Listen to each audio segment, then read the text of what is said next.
Hey everybody, what's happening? It's your friends here at Slices and Dices with another group check. So we're doing tonight, and hopefully you guys are fans of the channel. This is another of our newer shows. In this one, we're going to go ahead and try to review some cool indie RPG content, and hey, see if it's good, bad, indifferent, what have you.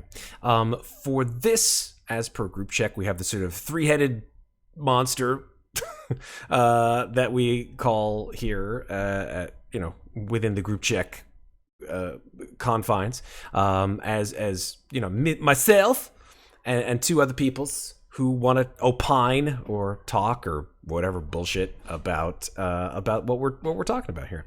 And so for that, I have two cool people here below me to the bottom right and to the bottom left. And so let's just dispense with the pleasantries and say hi to them, because one of them has been on the channel a lot and one has never been on the channel before. Although he is a constant source of entertainment and a presence here in the channel. So let's start with our newest member who has deigned to show his face here. And that is JF Messin, that guy right down there. Say hi, JF. Tell us about yourself. Hello, I'm JF. I play a lot of games and write by trade. I'd like to think a little bit of terror is involved in what I induce, but I was invited to join in with you guys, and I'm looking forward to having a nice round table with you. Awesome. I agree, and I wholeheartedly endorse your presence here on the channel. And of course, someone who has been on the channel quite a lot, one of our mainstays, and that is this gentleman down here in the bottom right. That is Red Platinum. Red, say hi to all the nice people out there. Say hi, Red. Hi, Red. Yeah, and hello to all you folks in chat who are watching us review this really cool title, which is called Wicked Ones, by Bandit Camp is the creator. They just a little history on the not only the publisher but also the product here. So Bandit Camp went live in a Kickstarter back in 2019. Fulfilled their Kickstarter in a flash because it's really good stuff. It's based off of Blades in the Dark, that role-playing game system, which is very popular. If you know Blades in the Dark, this is based off of that, as well as a couple of other relatively well-known content, such as other role-playing games, as well as other relatively famous video games, such as Dungeon Keeper. What are you talking about, man? Dungeon Keeper is a game where you're the bad guys and you have to trap adventurers and kill them and stuff like that. Guess what, folks? That's right. In Wicked Ones, you play the baddies. Are we the baddies? Yes. The answer is yes. You play the bad guys. And bad you are, because the whole concept of the game, which I love, is that it's a system it's very fluid between the game master and the players. It adds a lot of interaction, a lot of player agency, which you may not find in other games as much. You will also find a very, very strong sense of the tongue-in-cheek, but very macabre in a way that makes me go, yes, I'm a big fan. There's a lot of really nasty shit going on in this game, and I am all for it. So fantastic. Kudos to you.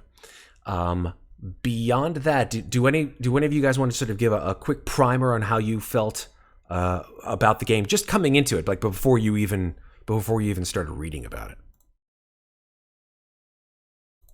Well, as you said, it is a lot like Dungeon Keeper in how the rules are written out. But yeah, when I first heard about the Wicked Ones, in the fact that the main goal is you playing as the bad guy for once, and the bad guy can be pretty much anything that you want, that piqued my interest, which is why I'm here today. Fantastic. JF?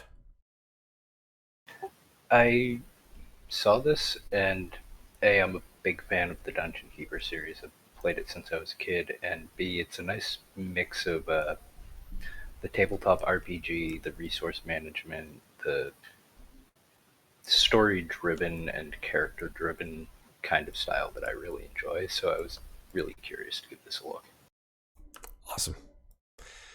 Okay. Well, with that said, shall we just dive right in? Let's talk about the product. The product is Wicked Ones, the tabletop role-playing game, which you guys can see over here. There's the cover on the right-hand side. By the way, even though they did go in Kickstarter in 2019, they have been so popular and have been so I guess well funded. I guess they've gone again with another Kickstarter. What? Yes, another one, and another one. This Kickstarter, however, is for their expansion pack, which is actually live on Kickstarter right now. Let me just take a quick look at their Kickstarter, which I'll put a link to in the chat, as well as in the doobly-doo if you guys want to watch. If you are watching this on VOD right now. But let's see. Let me just check out Bandit Camp. Yeah, there we go. Bandit Camp. Wicked Ones and Undead Awakening, the high-quality print run. Because before, from what I understand, this was just a PDF as it was originally produced. And I think it had some print run to it as well. But the high-quality print run, Lordy, look at this. I'm going to put the link to it in our Discord as well as our Twitch chat here. But that's the link to the Kickstarter there, folks. If you're around, go ahead and click on that, and you will see just the gorgeous publishing work of this game, the Wicked Ones game, as well as its companion expansion called Undead Awakening. Let me see. Should I bring up? No, I'll let you guys go ahead and do your own clicking for you. You don't need to click on Kickstarter, but I will let you know that their goal was $9,658 for this Kickstarter. They have hit, as of August 26th at 9:33 p.m. They have hit $144,616. With 1,633 backers and 4 days to go. Wow, man, that's something. That's a lot. Probably because of the size of the Wicked Ones. It did really well, right? I'm looking at this page now, and it's now clicking with me exactly what art style it is that this reminds me of. It reminds me of the Dark Horse comics. It does. It reminds me of Mike Mignola a little bit. It reminds me of Hellboy, the art style. There's a lot of that. There's a lot of little Walking Dead in there. Yep. 100%. So we'll get into that. So you know what we'll do is we've talked a little bit about what you get when you get Wicked Ones. So there's the free version, which you can get off of DriveThruRPG, and then there's the deluxe version, which is also but not free on DriveThruRPG. What do you get when you get the deluxe version and the free version? The free version, you get obviously the free edition of the overall book, a rules reference guide, not only for players but also for game masters, and the free edition character sheets too, which obviously you need. I think, based on this, there have been, and I am correct in my assumption because I've been confirmed, that there are indeed digital character sheets for Foundry, Roll20, as well as form-fillable PDFs and Google Sheets on the internet. So you can use all of your favorite VTTs to play this game, which is great. I'm looking forward to it. That should be a lot of fun, actually, if we do decide to use Roll20 for this thing. But yeah, I mean, the free edition itself, just the free edition, is 327 pages. Jesus. Like, there's a lot of stuff. This is really amazing. Blades in the Dark, I don't even remember how big the Blades in the Dark book was, but I don't remember it was 327 pages. It's been a while. But yeah, good stuff. I mean, lot of dense content in this game. Now, are we going to go through all 327 pages? No. Otherwise, we'd be here till tomorrow morning. What we will do, however, is go through the sort of structure of the book, and what things we thought were really interesting, the overall setup of your characters, how the gameplay is done, because it is very, very different, folks, unless you've played Blades in the Dark, from your standard, Dungeons and Dragons 5th edition game, or even Pathfinder, or even Call of Cthulhu. All of these games are very divergent from what we're seeing here in the Blades in the Dark system, or Wicked Ones, as well as the overall themes and flavor of the game. In Wicked Ones, like Blades in the Dark, it is very much on the side of you're not the heroes at all. You are basically trying to just get by and not screw things up too much so that you die. And die you will, potentially, as you will potentially see in this game. Or shall the adventurers who have dared to violate the sanctity of your dungeon, will they die? Again, we shall see. Let's go ahead and just dive into the game, shall we? Let's flip it over. Okay, here we go. So, that's weird. Let me open up the free edition. There we go. That's better. And I'm going to scroll it all the way back. I'm going to bring it all the way back to the beginning. And let me see if I can zoom out a little bit. Okay, that's better. 100%. That's too small. Let's try. No, actually, yeah. Let's bring it up a bit. Otherwise, I'm never going to be able to read the damn thing, and neither will you. Let's see. That's pretty good. Sure. Let's go from there. Okay, so Wicked Ones. There we go. Let's start with just the overall structure of the PDF. For those of you following along, we're just going to sort of open this up and start at the top. The structure of the Wicked Ones Deluxe Edition, which I have here on the screen, are an intro section all about being evil. Section 1 proper is the basics. Section 2, characters. Section 3, the dark arts. Section 4, dungeons. Section 5, your cycle of play. Section 6, sandboxes. Section 7 is specifically for the game master. And Section 8, delve deeper, with an index and a couple of appendices at the back with important rules and random tables as helpful guides to everyone who plays. So let's start with the beginning. Let's start with being evil. Like, what is this game about, as it says? Well, this game is about a group of evil monsters building a dungeon. You had me at hello. Yes, that's right. You are the monsters building that aforementioned dungeon. You build traps and other defenses to keep the horde you gather out of the hands of the greedy adventurers coming to steal it away. You play to find out just how long you can survive against the inevitable onslaught of heroism. Onslaught of heroism.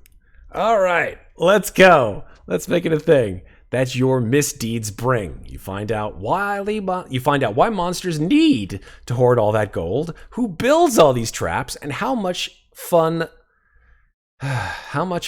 killing adventurers is. I mean, listen, it's not just for DMs anymore. Sorry. Yeah. Matt, you kill all your player characters. What's that about? Yeah, the shoes on the other foot.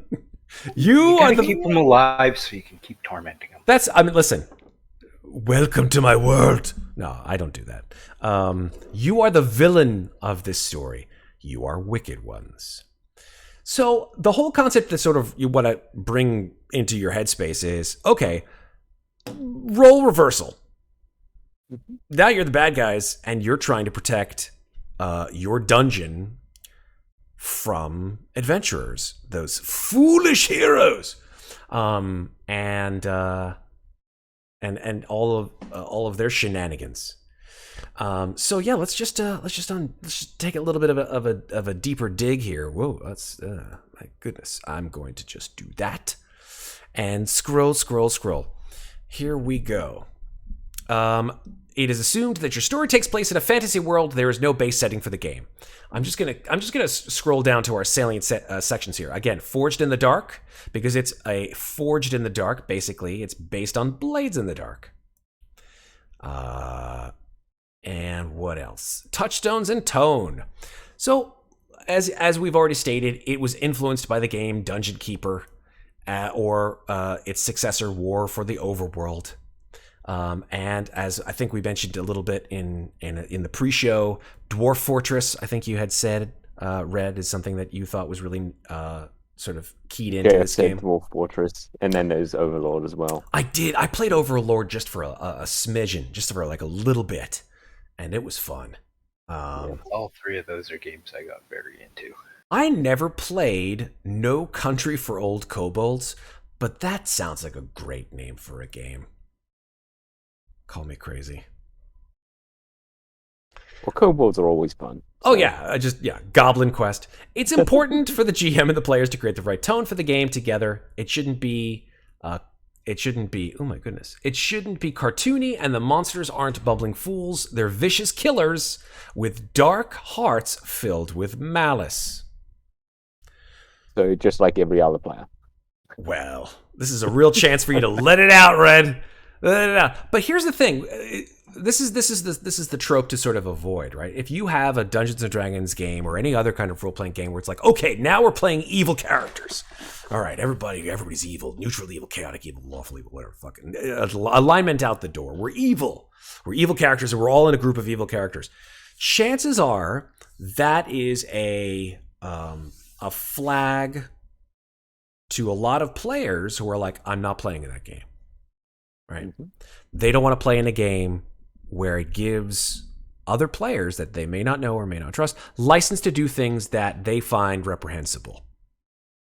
So you have to have a sort of mindset of going into this game that there will be evil things done to other NPCs, but that the monsters are still all on the same side.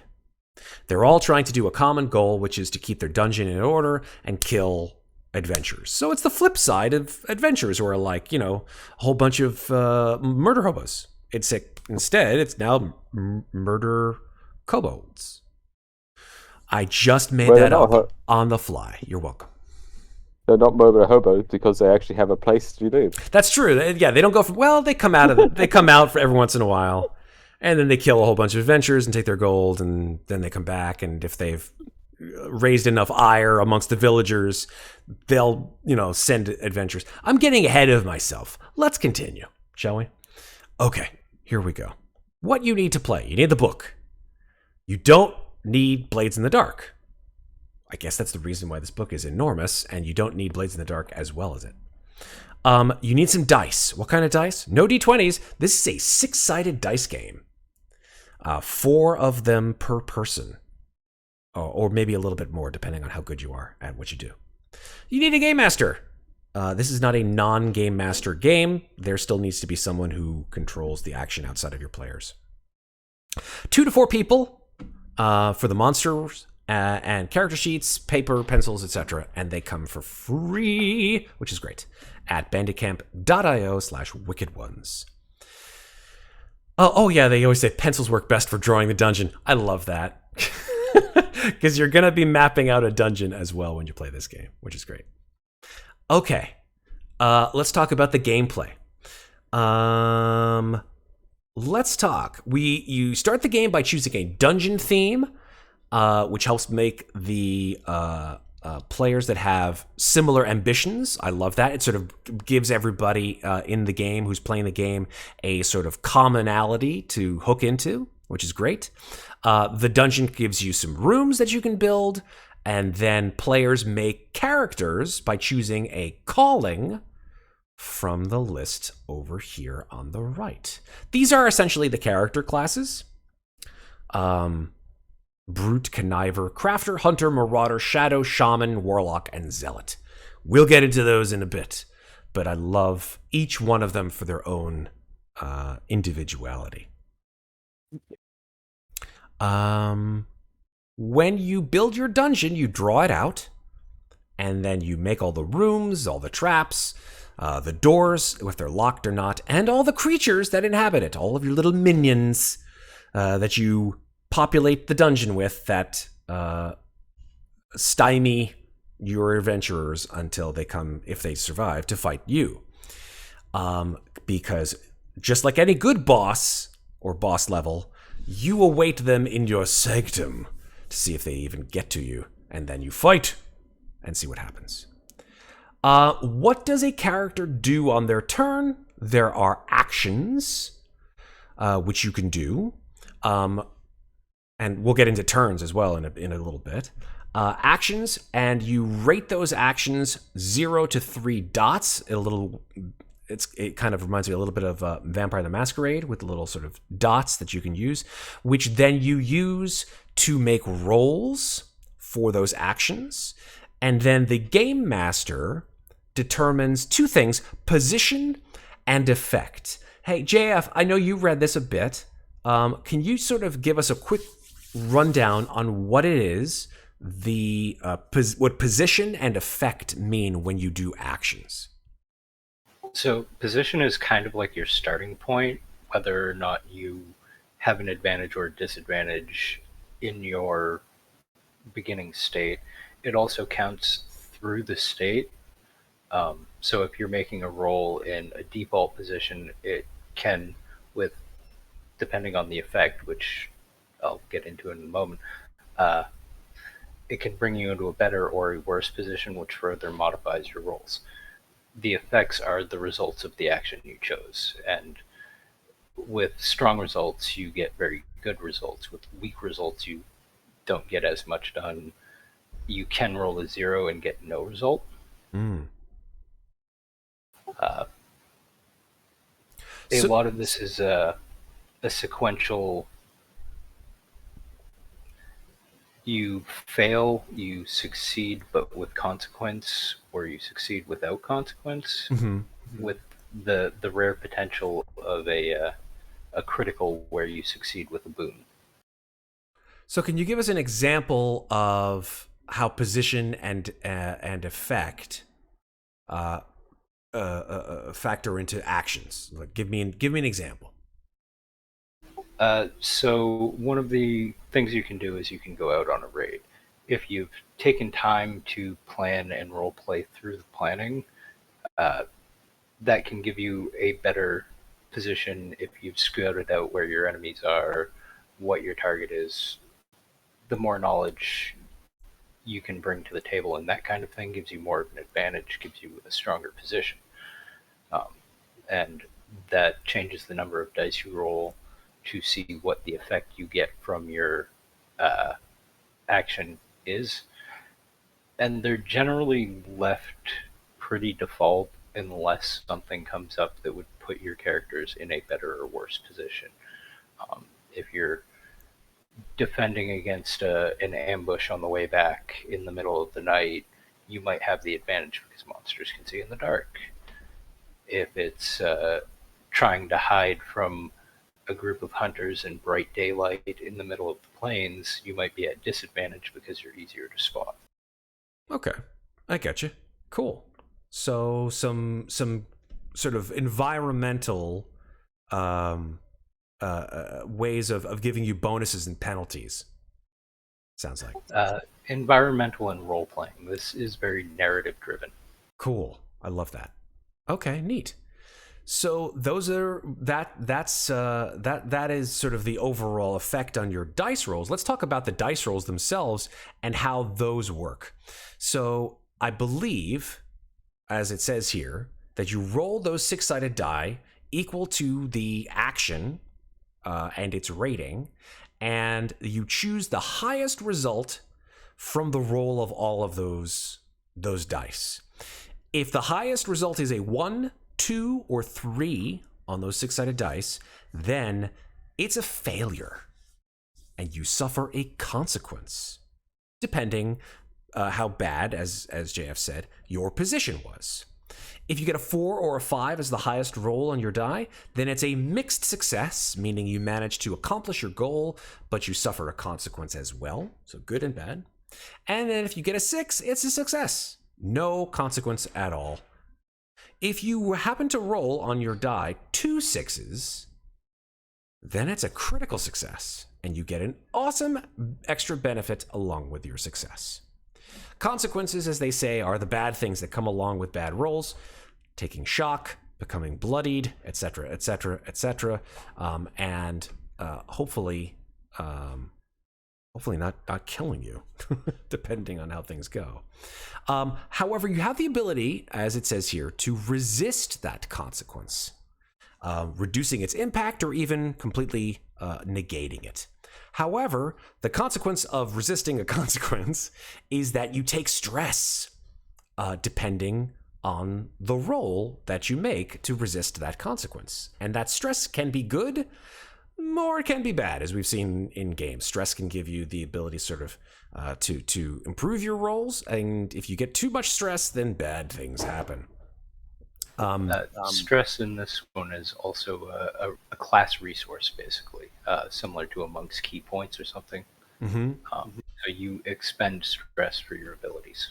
Yes, you can expend the stress. I think a lot of people, one of the notes later on in the game is people will hoard stress and be like, oh, I don't want to use it, because if I use it, then bad things are going to happen. But if you hoard too much stress, then I think you go feral, from what I remember, and then you have the monster part of you takes over. So yeah, it is a resource that needs to be used and should be used, which is great. Red, let's get your buy-in on this so far. How are you? How are you thinking? What do you like and what are you not liking?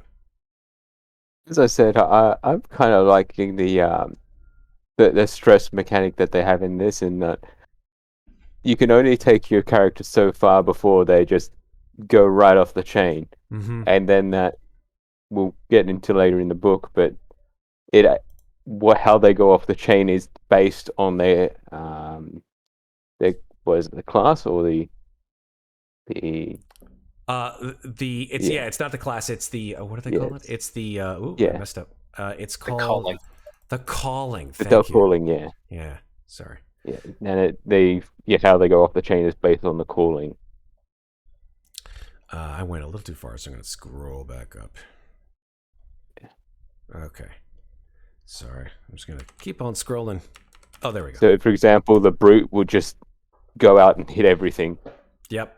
Yeah, essentially. Your when you go feral or you give into your dark impulses are a thing with your being a monster and all, then bad things happen, which just I think it powers the story forward a lot, which is great. So you have dark impulses which need to be kept in check, and as JF said, you can spend stress to empower abilities like casting powerful strengths or using monstrous strength. Okay, we're going to get into some of the other mechanics, like giving you dark hearts and going feral. We talked about that a little bit. But let's just talk about, as it says here, the 4 phases of the game. The 4 phases of the game are lurking, calamity, raiding, and blowback. So, JF, talk to us a little about the lurking phase. Like, what kind of things happen in the lurking phase?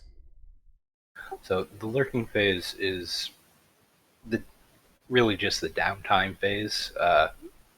That is its own separate subsection in it, but It's when you get back after a raid, you take some time to recover yourself, you go through and see what you brought back to the horde, and you do what you feel like is appropriate to prepare for the upcoming cycle, Yeah. be it brew potions, set up traps. There's a lot you can do with this. Awesome. And then the next phase, which is Calamity, it's as soon as the lurking phase ends, from what I understand, the GM sort of does a roll to see if bad shit happens after that. Random bullshit that you have to deal with before you begin to actually raid, which I love. Like, did something bad happen in your dungeon? Was there like a cave-in? Was there just an infestation of mice? Whatever it is. And blame it on the imps. You're a wicked one. Always blame it on the imps. But yeah, I love that. Like, it's never just static. Like, okay, well, we're done with lurking. Let's go raiding. No. You got to deal with all kinds of environmental and story-driven items that you have to move. Otherwise, the imps want to raise. Yeah, that's part of the reviewing the dungeon logic, is the atmosphere of the dungeon. The dungeon has to make sense or your minions aren't going to enjoy living in it. Yeah, and it's kind of like being a landlord in a way. Got to get that income from your tenants. And you've got to fix up what they break, essentially. Like landlord. What was that, Jeff? Evil and taking money from other people, that's exactly like a landlord. Yeah, I mean, might as well just call it what it is. Real life landlords, aka overlords, aka not gonna talk about it because it's too close to home. Okay. Raiding. Let's talk about the next phase, which is the raiding phase. Okay, let's go out. Let's go. What are we gonna do? We're gonna go out of the dungeon and do what? Red, do you remember this part, or do we want to recap this part for you? A recap for Red. Because I only scanned through this. You scanned. You looked. Let's be honest, Red. You looked at the art. Yep. It's totally fine. The art is gorgeous. We're gonna get to the art soon. JF, you bring the crunch and you bring all of the good stuff. Talk to us about the raiding phase. So the raiding phase, the players find a goal and a target. Say you want to go find a nobleman's carriage or a richer farm or sack a garrison, do something. The GM then sets the raid scene to focus on the goal, the approach, or the getaway. You may, if you plan well, go all through your heist or raid without having any kind of an issue, but it's your escape that becomes the problem.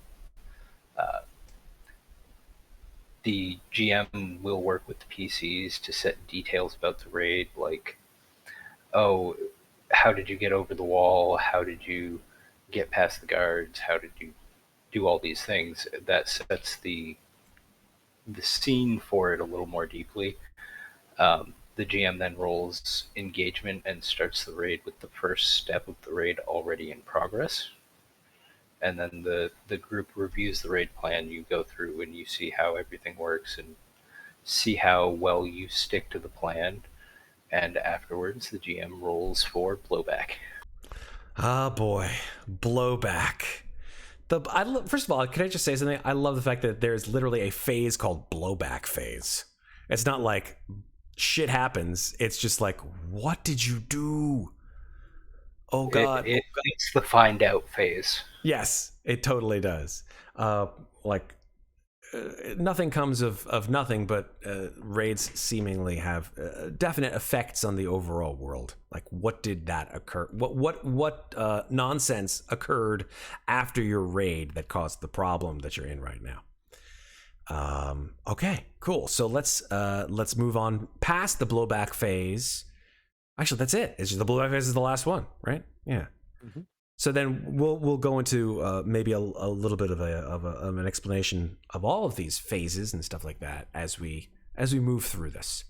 They give a section here called Player Best Practices, which I think actually are not just best practices for this game, but actually best practices for a lot of role-playing games. Within context, of course. Of course. Because I mean, the first thing The they first put one is that you're a monster, so act like one. Listen, in my world, players are all monsters, so doesn't have to happen in this game. Act like a monster. Fuck yeah. But yeah, I think it goes to say, and as we talked about from a tone perspective of this game, they're monsters. They're evil. They should act like they're evil without disturbing the other players in their sensibilities, right? Meaning that if you determine in your game that you're playing this game and everybody's really psyched about it, and then someone goes a little bit beyond the pale with their actions as a monster and are like, hey man, it's when my monster's an orc. He's an orc brute. That's what he would do. Well, you have to be cognizant of everybody's limits and their veils and stuff like that. And they actually recommend safety tools, which are very prevalent throughout the industry, to be used in case there's a need to cut someone off, make sure that somebody who is uncomfortable can remain comfortable, etc. Those kinds of things, I think, are probably even more needed in this kind of game than others where everyone's sort of working towards a common goal. Well, everyone's working common goal here, but everyone's a non-monster. How about that? We touch pretty heavily on lines and veils, the movie ratings tool, and the X card tool, which Yep. I'm very glad that this company went that heavily this early into the book about it, because that's an important thing in any game. Absolutely. Basically, within like the first 10 pages of the book, it's just like there are things that may be sensitive here. Put in stuff to make sure that everyone is safe, so no one's feeling uncomfortable. Exactly. So yeah, I mean, describe what's going on. Don't just be like, I rolled, I succeeded. Right? You are just as much in the storytelling business as the GM is. In fact, and sometimes more so, because when you perform actions, you describe as the player what happens. It's not the GM's role to do that anymore, or maybe it wasn't in the first place, depending on who your dungeon master is. You tell everyone at the table what happens when you roll a certain way, which I love. I think that's fantastic. Other things, don't be a weasel. Listen, if you want to min-max the shit out of your game and pretend like things didn't happen that caused your character or other characters to get into a shit spot, then hey, listen, you're not trying to win this game. Why?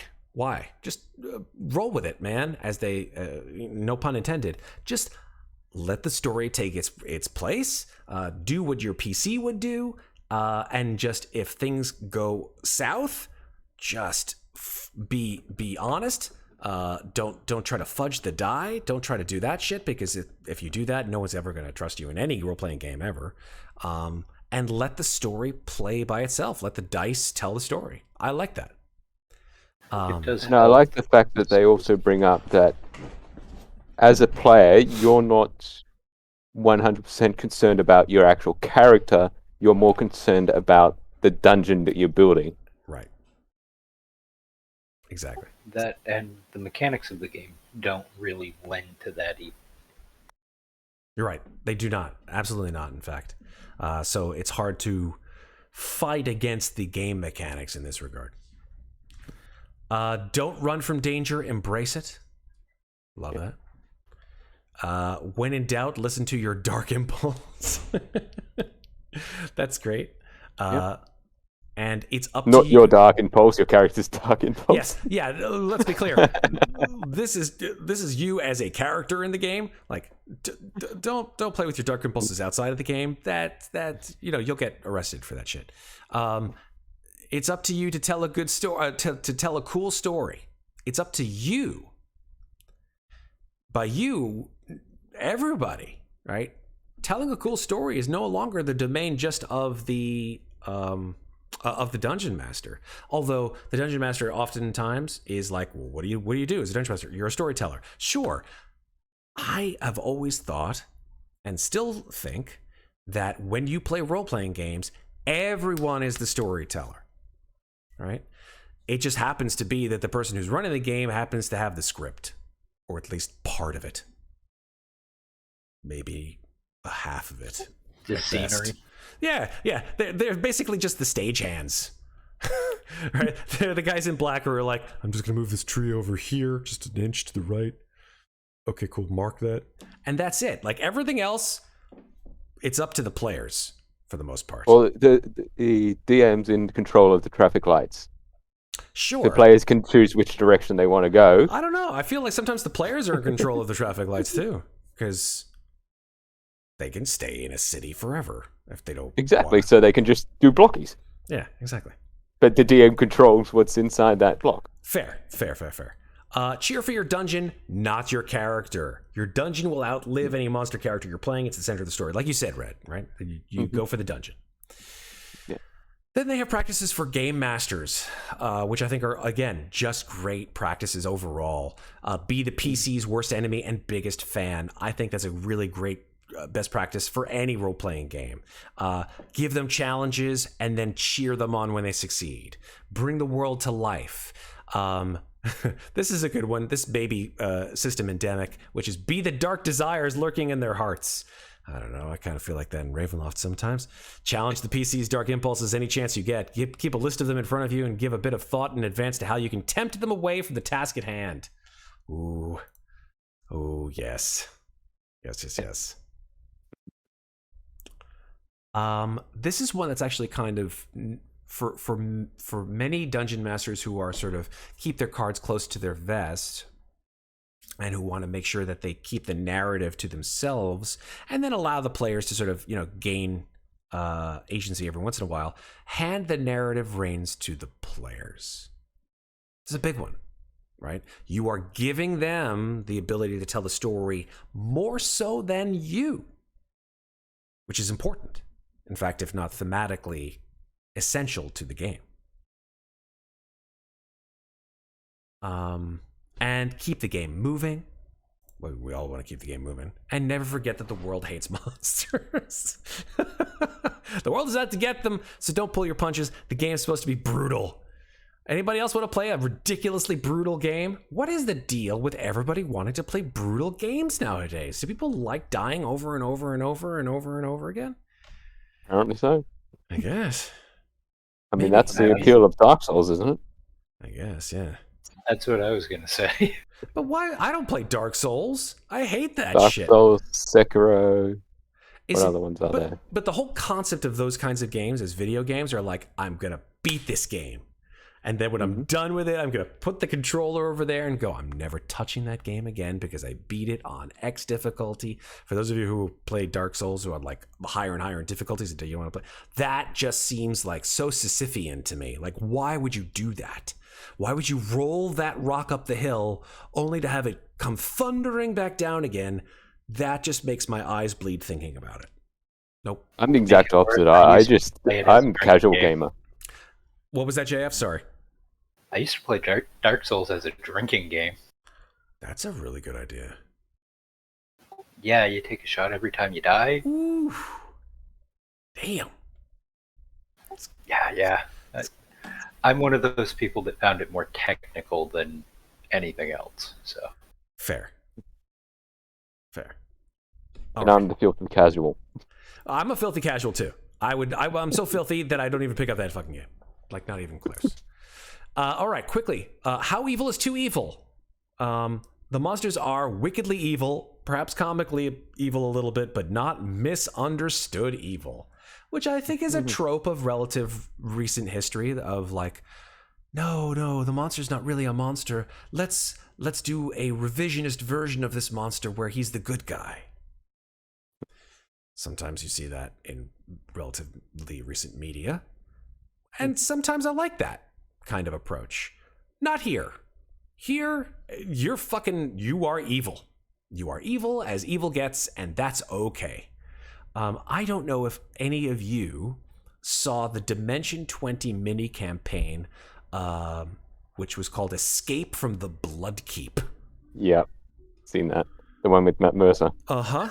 Well, the didn't one have the Dota 2 yet. As a Deathwalker that kept failing at killing a hobbit. Yeah, the whole concept was Escape from the Bloodkeep was a very thinly veiled mockery or it wasn't even a mockery. It was more just of a what's the word I'm looking for? Parody of The Hobbit, where instead of everyone playing the main characters from The Hobbit, they changed the names around, obviously, because Hobbit. Tolkien would come after them. The characters were all the bad guys from The Hobbit. So like one person played like Dark Galadriel, one person played like the King of the Nazgul, one person played like the Beastmaster. The Beastmaster. One person played and like then there was a Drider. Sauron's daughter.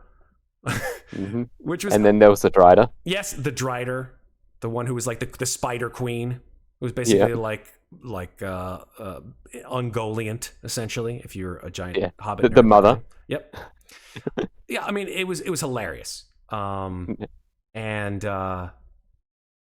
it was definitely tongue in cheek, and they were all definitely very, very evil, but not misunderstood evil, and it was brilliant. It was so well done. And so I think, even though at a time I think it was more comedic evil because they were hugging each other in like the middle of the game. Oh yeah, but they were doing some awful shit too. They were like, and I chop his fingers off. I'm evil. But this is the concept, is that you can go a little too far sometimes in this kind of game. How evil is too evil? You can do things and say things to NPCs, which a lot of players would go, yeah, hey, let's tone it down a little bit, because that's a little much. So you have to understand the theme of this game before you can really sort of go full in with the concept of being evil for this game. So that's why they basically say at this point, if you're gonna have an evil game, you gotta have safety tools, because evil people do some bad things to each other, and you want to make sure people feel comfortable about that. Which is where they go through the systems of lines and veils, which, if you're familiar with, very, very useful system with regards to when to cut off certain ideas, scenes, / concepts. Say, okay, I have a line here that I will not step over, or I can sort of veil content and say, okay, we're going to fade out on that. Movie ratings, another good concept here. Like, how would you rate your particular game? PG, PG-13, R, NC-17, that kind of shit, so that everybody understands what the movie rating of this game would be. And of course, the next one, which is very prevalent in a lot of games that I have played in and have DM'd or GM'd, is the X card, which is, I'm not comfortable with it, I'm going to put my X card on the table, no questions asked, we skip over that particular topic. It's as simple as that. There is no judgment once the X card goes on the table. It could be for anything that you find objectionable. The X card negates it and moves on out. Okay. Putting down the skip card. Yep, exactly. Yeah, and I encourage the use of that. I'm running a game where I ran into something that is a fairly common theme in tabletop games. Heavy alcohol use. It happens with all the fighters and the barbarians that like to play into that trope. We'd had a session 0 and gone over stuff, but this was something that the player didn't expect to pop up in the way that it did, and it made them uncomfortable. Yeah, and it will surprise you, right? You will not know unless you do a very thorough session 0 where those particular things lie that you have to suss out. Example, I didn't know one of my players was had a distinctive aversion to mushrooms. We're not going to say who that player is, but I think we all know who you're talking about, though. We may, if you're a follower of the channel. No Myconids. No, oh man, when we had a Myconid scene, there was it was like nails on a chalkboard for that particular player.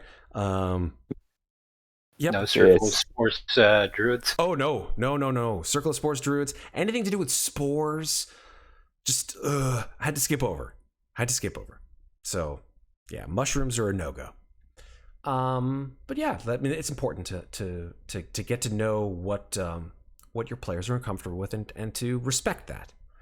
So moving on, this section here is just basically kind of a quick example of what the game may sound like, and the overall sort of voices here. Looks like these guys are going to be seen throughout the rest of the examples. You've got Ulrot, who's an orc brute, Crag, who's a kobold shaman, and Slem, who's a Slissic shadow. I don't know what a Slissic is, but I guess we'll find out. It's like a snake person, I think. Yeah, it's basically Yuan-Ti. Yep, solid. All right. So yeah, I mean, here they are sort of discussing in character, and then how the GM steps in and starts a raid. At the end of this particular little scene, the game master will roll 3D, which is their sort of nomenclature for 3D. And since there's only one type of die in this game, which is a D6, then you roll 3D6, and we see that, according to what we're seeing here, the GM has rolled a failure. And that leads into the next spot. They go into the forest. There's a little bit of a tete-a-tete in the before they start their quick little raid here. They go to a cave. The kobold tries to smash, which is an action, and he rolls a mixed success because he only has 1D on his smash. He might have gotten a 4 or a 5 on his roll. On his highest roll, gets a mixed success. The GM narrates that and narrates the consequence of that, and then asks that particular player what that looks like. And the kobold narrates that, or at least the player does, I should say. And if you'll notice in this, there's no initiative.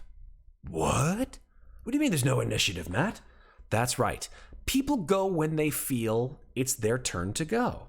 It's not just 1, 2, 3, 4, 5, back to 1, and repeat. People feel, if in some point of the game that they feel like they want to do something to help the certain situation, and hopefully not hinder it, they'll just go. It's cool. Just jump in and do shit. I kind of love this. I kind of do love this. JF and Red, tell me how you feel about that. About no initiative. I actually rather like it because it gives everybody a chance to jump in and help their friends and to add to the narrative. At the same time, I could see that getting very chaotic, so that is a thing that you'd have to balance. Very true.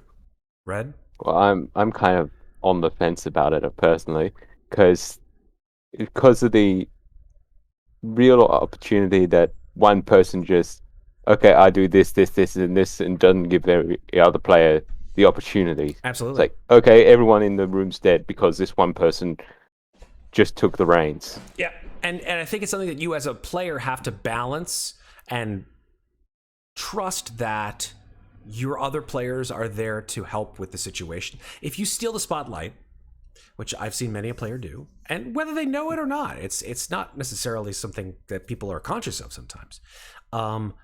You can actually cause problems with your own character, and there are mechanisms in the game for people who do a lot of stuff, because eventually your dice are going to hinder you to the point where you can't actually do as much, which gives other players who haven't done a whole lot the ability to jump in and do things, which is great. It balances the game mechanically no matter what, just the law of averages. We'll get to that soon. But yes, absolutely. Basically, it's that guy. Yeah, I mean, listen, even that guy has a right to exist, but the dice roll against him sometimes, and that guy can be like, oh man, I've got a whole lot of conditions and problems and consequences that have come from the fact that I've decided to do all these actions. I should shut the fuck up right now because I'm going to die otherwise. Well, I think every time you do an extra action, you add an extra stress to it. So yes, that's and then correct. if you add too many stresses, you go feral, which means you can't do anything anymore. Right, exactly. So yeah. There's also a lot of talk in the book about the use of cameras on screen, spotlight, and that they go over a little later in the book, that different ways people can jump in or pass their initiative or have it focus from one player to the next without one person getting all the focus. Exactly. You're 100% correct. So Like, people you don't should be necessarily have cognizant to of that. pass a baton, you can drop it. Yeah, absolutely. And I think you Yes, should. And in this section that we're in, it talks about fiction first gaming, the rule of description. This is something that I really approve of, and I would like to see in more games, that you can't access game mechanics before giving at least some level of description, even just a one-liner, but it pushes this game farther into the narrative focus than the mechanics focus, that you have to have something to push the role play along rather than I do this and roll the dice. Right, right. Which I think has become a little too rote nowadays. And I think people have become a little too comfortable in that sort of arena of, I explain what I do, the GM okays it, and then I roll the dice. And then the GM explains to me the consequence of that. This tilts it in a different direction, which is, I think, a little bit, perhaps, first of all, I think it is the correct approach to changing people's perspective about role playing in general, and gives them the ability to really open up, I think, about a lot of ideas that they have that have been sort of, well, kept not so much kept under the covers, but gives them the ability to really just let their freak flag fly, so to speak, when it comes to role playing, and I love that. Yeah, let's go into the next section. Look at this fucking art of the kobold and the orc. I love that. Look at this. Look at this. Look at this art. The art's great. It's cute and yet dark. Like I said earlier, it's Mike Mignola, Hellboy, Dark Horse, Walking Dead, Darkest Dungeon. Absolutely, all of that sort of cell shading stuff. Very, very cool. I love it. Or lineless style, I think is the term of it. My God, we haven't even gotten past we just started chapter 1. Jesus. Yep. Okay. Let's go through the basics very quickly of what is this game. Because it's only basic. This is because this is super basic. I mean, we're only on page 21 of a 361 page game. We're not going to go through all of the shit. That's a lot. At least about 100 pages of that are all artwork and idea fodder and examples. Agreed. But if you're watching this video, you want to know how this game plays and what we think of it. So if you want to take a look at the art, download it and then look at the art yourself, because we're here to talk, not to show you pretty pictures. Although I do like to show pretty pictures. But here we go. The gameplay, we talked about this, the cycle of play. You lurk, you deal with the calamity, you raid, and then you deal with the blowback. And then you repeat this the cycle of play over and over again. When things get interesting, as they say, you zoom into a scene. Up until that point, you're basically just describing, the things that happen in those particular sections of the cycle. But then when things get interesting from a story or narrative perspective, time slows down a little bit and you zoom into a scene with your characters. So those might take place during narration or exploration or combat or what have you, and that happens in that particular scene. And that's decided by the players, not by the dungeon master or game master. That's like saying the player's like, hey, listen, I want to make a scene where this person and this person and this person have that talk. Can we make a scene? Bam, you're in the scene. GM zooms in, and the action that is prescribed in that scene occurs, which I think is great. Again, player agency. As you stated, JF, fiction first gaming. You can't access game mechanics before giving at least some level of description. So many people are like, I want to roll deception.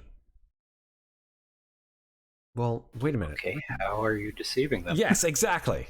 As a game master, oftentimes you will hear that and go, "Well, I just need a little bit of clarity here because what are you doing?" I always say, and I think maybe it's the same sort of mindset. Tell me what you're doing, and then I'll tell you what role to make. This is the exact same concept. Tell me what you want to do, and then I'll tell you what role to make. Of the different characteristics and abilities that are in the game, you should probably have a good idea of what you're good at based on your character sheet and stuff like that. But you still have to tell me what it is that you want to do, and then the GM makes the deliberation over what action you perform. And I love that. Or Because that the DM deception check requires could none at all. actually be more closer to a persuasion check. Exactly. And as you said, JF, it could not be an action at all. Exactly. That is one thing that bugs me about other systems with social interactions, deception, persuasion. When people just roll for it, that's one thing. That's a thing that's a holdover from earlier editions. It is. When people role play brilliantly and then they fail because of a roll, I would rather see the role play rewarded. You know, it's true. I love I like to sort of hedge my bets, though, to some degree. If someone role plays really well, and then it's up to a roll, like the dice have to tell the story as well, right? It's not just like I'm going to talk my way through this. I'm going to seduce Tiamat. Here we go. Let's go. And and then you get Nat 1, and you're like, okay, that was a really good scene. You did a great role play on that one. I'm going to give you advantage. Right? You reward with better odds, but you still have to include the die. That's my opinion. Take it or leave I it. suppose it depends on the consequences of the situation. Nat 1. Double Nat 1. Tiamat looks into your eyes and says, "You Not interested." No, even worse. No, she's like, "I'm really interested." And like saliva starts drooling out of her mouth, and you're like, "Oh shit, I made the wrong." It's like that scene. It's like, I've made the worst decision ever. What was that scene from? Oh god, that fucking show. What that I never watched. What was the name of that show? I'm gonna look it up during the break. Damn it! Everyone who's watching this right now is gonna go, "Oh, what are you talking about? I know that show and I know that reference." And I usually have Sarah here to tell me what references I'm thinking of. Is it Futurama's Death by Snoo Snoo? It's not Futurama's Death by Snoo Snoo. I love Futurama. I would never disrespect by not knowing Futurama. It's damn it! It is a show with fuck. I'm thinking of too many things at once. Don't worry about it. Maybe chat knows what I'm talking about. I've made a really bad decision. It's like, what is it? Fuck it. I'm gonna just keep going. Anywho, It's either Sarah or Megan are the ones who usually are like, "Yep, that one." Yeah. But we'll see. Anyway, I'll find it during the break. So here we go. Play structure. We talked about this. It works well as a one-shot or even short-length campaign. 16 sessions, 4 months of weekly 3 to 5 hour sessions. We're not talking years and years and years of playing Wicked Ones. I love that because, I don't want my little monsters only sessions to be, epic tales of. Because the thing is, I just based on this cyclical gameplay, it feels like after a certain amount of time, you may feel not bored, but you may feel that things could need to break out of where they are. Right? These people are not going to stay in a dungeon fighting off adventurers for years at a time. I feel like something more would need to occur with these characters in order to advance. They make their another story. dungeon and start it all over again. Yeah, like the lich from next door co-ops their dungeon, and the next thing you know, they're like having to deal with him. Oof, that sounds awful. And they do say that in the 3 to 5 hours you should be able to fit a full cycle in there, but you don't have to. Mm-hmm. And that, it feels nice to start off with the lurking phase and go through. Sticking strictly to that formula, and this is something they acknowledge, isn't something you necessarily have to do. If Mm-hmm. you roll blowback after a raid and the blowback doesn't make sense to get into at the end of session, you can bank that and note it on the GM sheet, and you can use that at a later point, even if you skip over that blowback at the time and go to lurking stage at the start of the next session. Right. Exactly. Well said. I love that. Okay. So let's see. Let's move on to. There we go. The flow of information. A lot of this is really great stuff. It doesn't necessarily go straight into the mechanics. It basically just talks about the setting, how you deal with games like this. And I like that a lot, especially in the first chapter or so, because this is a new system. If you're picking this up for the first time, you're like, this is totally not what I'm used to. You have to spend that time before you go into the mechanics of the system so that you understand the tone of it. And some of that is new, such as the fact that you have hidden information in the game, which you can only obtain from the GM. Everything else, however, is known by everyone else at the table, and the player knowledge is actually sort of intertwined with character knowledge a little bit. Did you grok that one, JF? Did you sort of like understand how that meshes in its place here? I did. So it seems that the GM and the players create the world basis together. If this is something that would be known to a common person in the area, oh, there's a big tree at the crossroads that they hang people from. Oh, there's a lord's tax collector coming through town. If it's something that the people in the area would know, the characters would know it. It also does say that even if your character doesn't know about the thing, you as the players can act on it, um, just because it's more fun that way. Right. Like, if you know about this raid target, but your character doesn't, you can still, okay, we're looking for this kind of thing. We're going to go and do this, and we're going to try this. Even though our character doesn't or shouldn't know it, it can still just be like a random encounter. Yep, absolutely. So I like that quite a lot, actually. But they cover it a little bit more in the establishing facts section, where it says that you can try to establish facts within the game by asking a question, and the GM judgment call of yes, it seems like it's very likely, or I just want to see what you're going to do. Right. That creates a detail within the game that becomes canon. They can also say no, and they can choose to leave it up to the dice whether or not something's true. That's pretty neat. So you're essentially making the facts of the game on the fly. Oh, this tree or this bird or this castle or this land. You know, it's not it's a living, breathing entity. I love that. Yes, and there is one caveat that the GM must say yes when facts are established by calling abilities or dungeon rooms, except when it's highly implausible. Yes. That is, yes, highly implausible, I wonder. So some of your class abilities basically just work automatically, and you get to establish these things about this world that you're interacting with, and I love that. Yes. Okay, let's move on past this information bit to the stress mechanic. We talked about this a little bit earlier. Stress is, in this game, interpreted, at least on your character sheet, like a six sectioned pie. I think it's more like it looks like a 6-segment clock. I think it's more like a pie split up into 6 sections, or like a Trivial Pursuit piece, maybe. But yeah, I think I like it a lot. It's basically that every time you build up stress, you take off one of these little sections, which you can then use. You can spend later. We'll show how that works. To do particular actions better.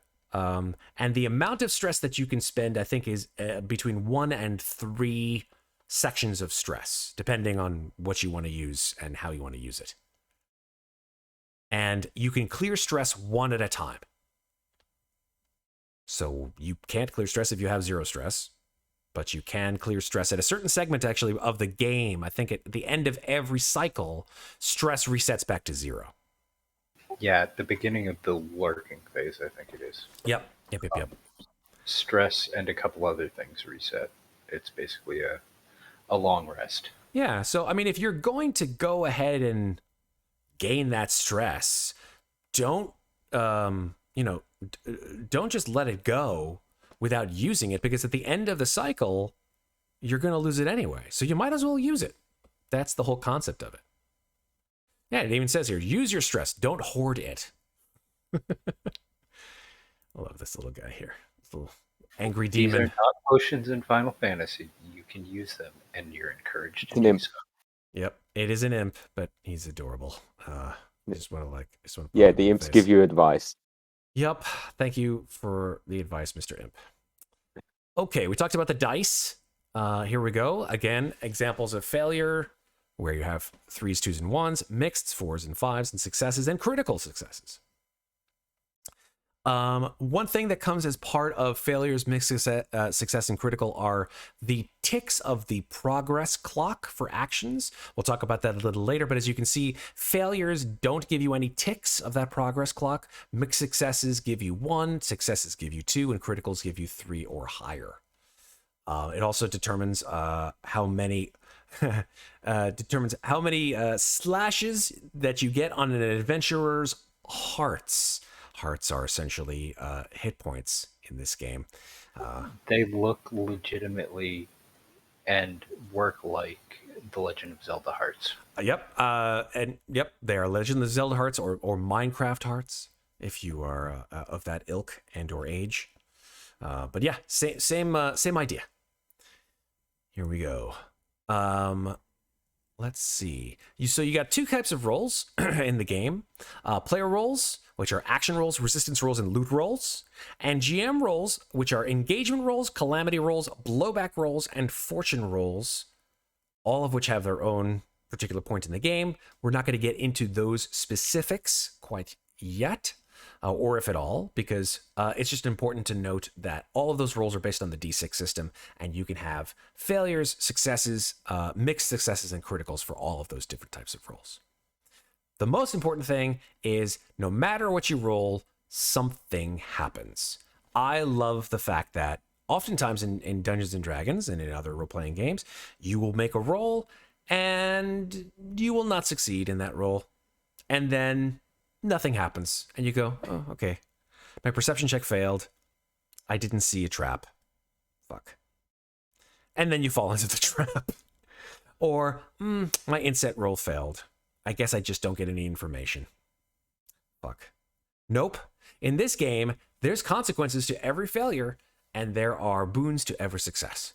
So no matter what, something will continue to happen. Okay. A couple more things, and then I think we should go to break. Actions. Actions, we have, there are 9 of them, and they're broken up into 3 groups: brains, muscles, and guts. The 3 actions for brains are scan, tinker, and trick. The 3 actions for muscles are finesse, skulk, and smash. And the 3 actions for guts are banter, invoke, and threaten. So if you think of brains, muscles, and guts as kind of like your standard ability scores, scan, tinker, trick, finesse, skulk, smash, banter, invoke, and threaten are the skill checks as well as attack rolls, all rolled up into one that are focused on those particular attributes. So it's real simple. You don't have an enormous host of skills that you have to worry about, like, well, I could use this, but then there's this and there's... No, it all rolls up into those 9 actions. How do you get to choose which one you want to roll? Well, you choose the action, but you actually really just choose it by telling the GM, like we said before, what is it that you want to do.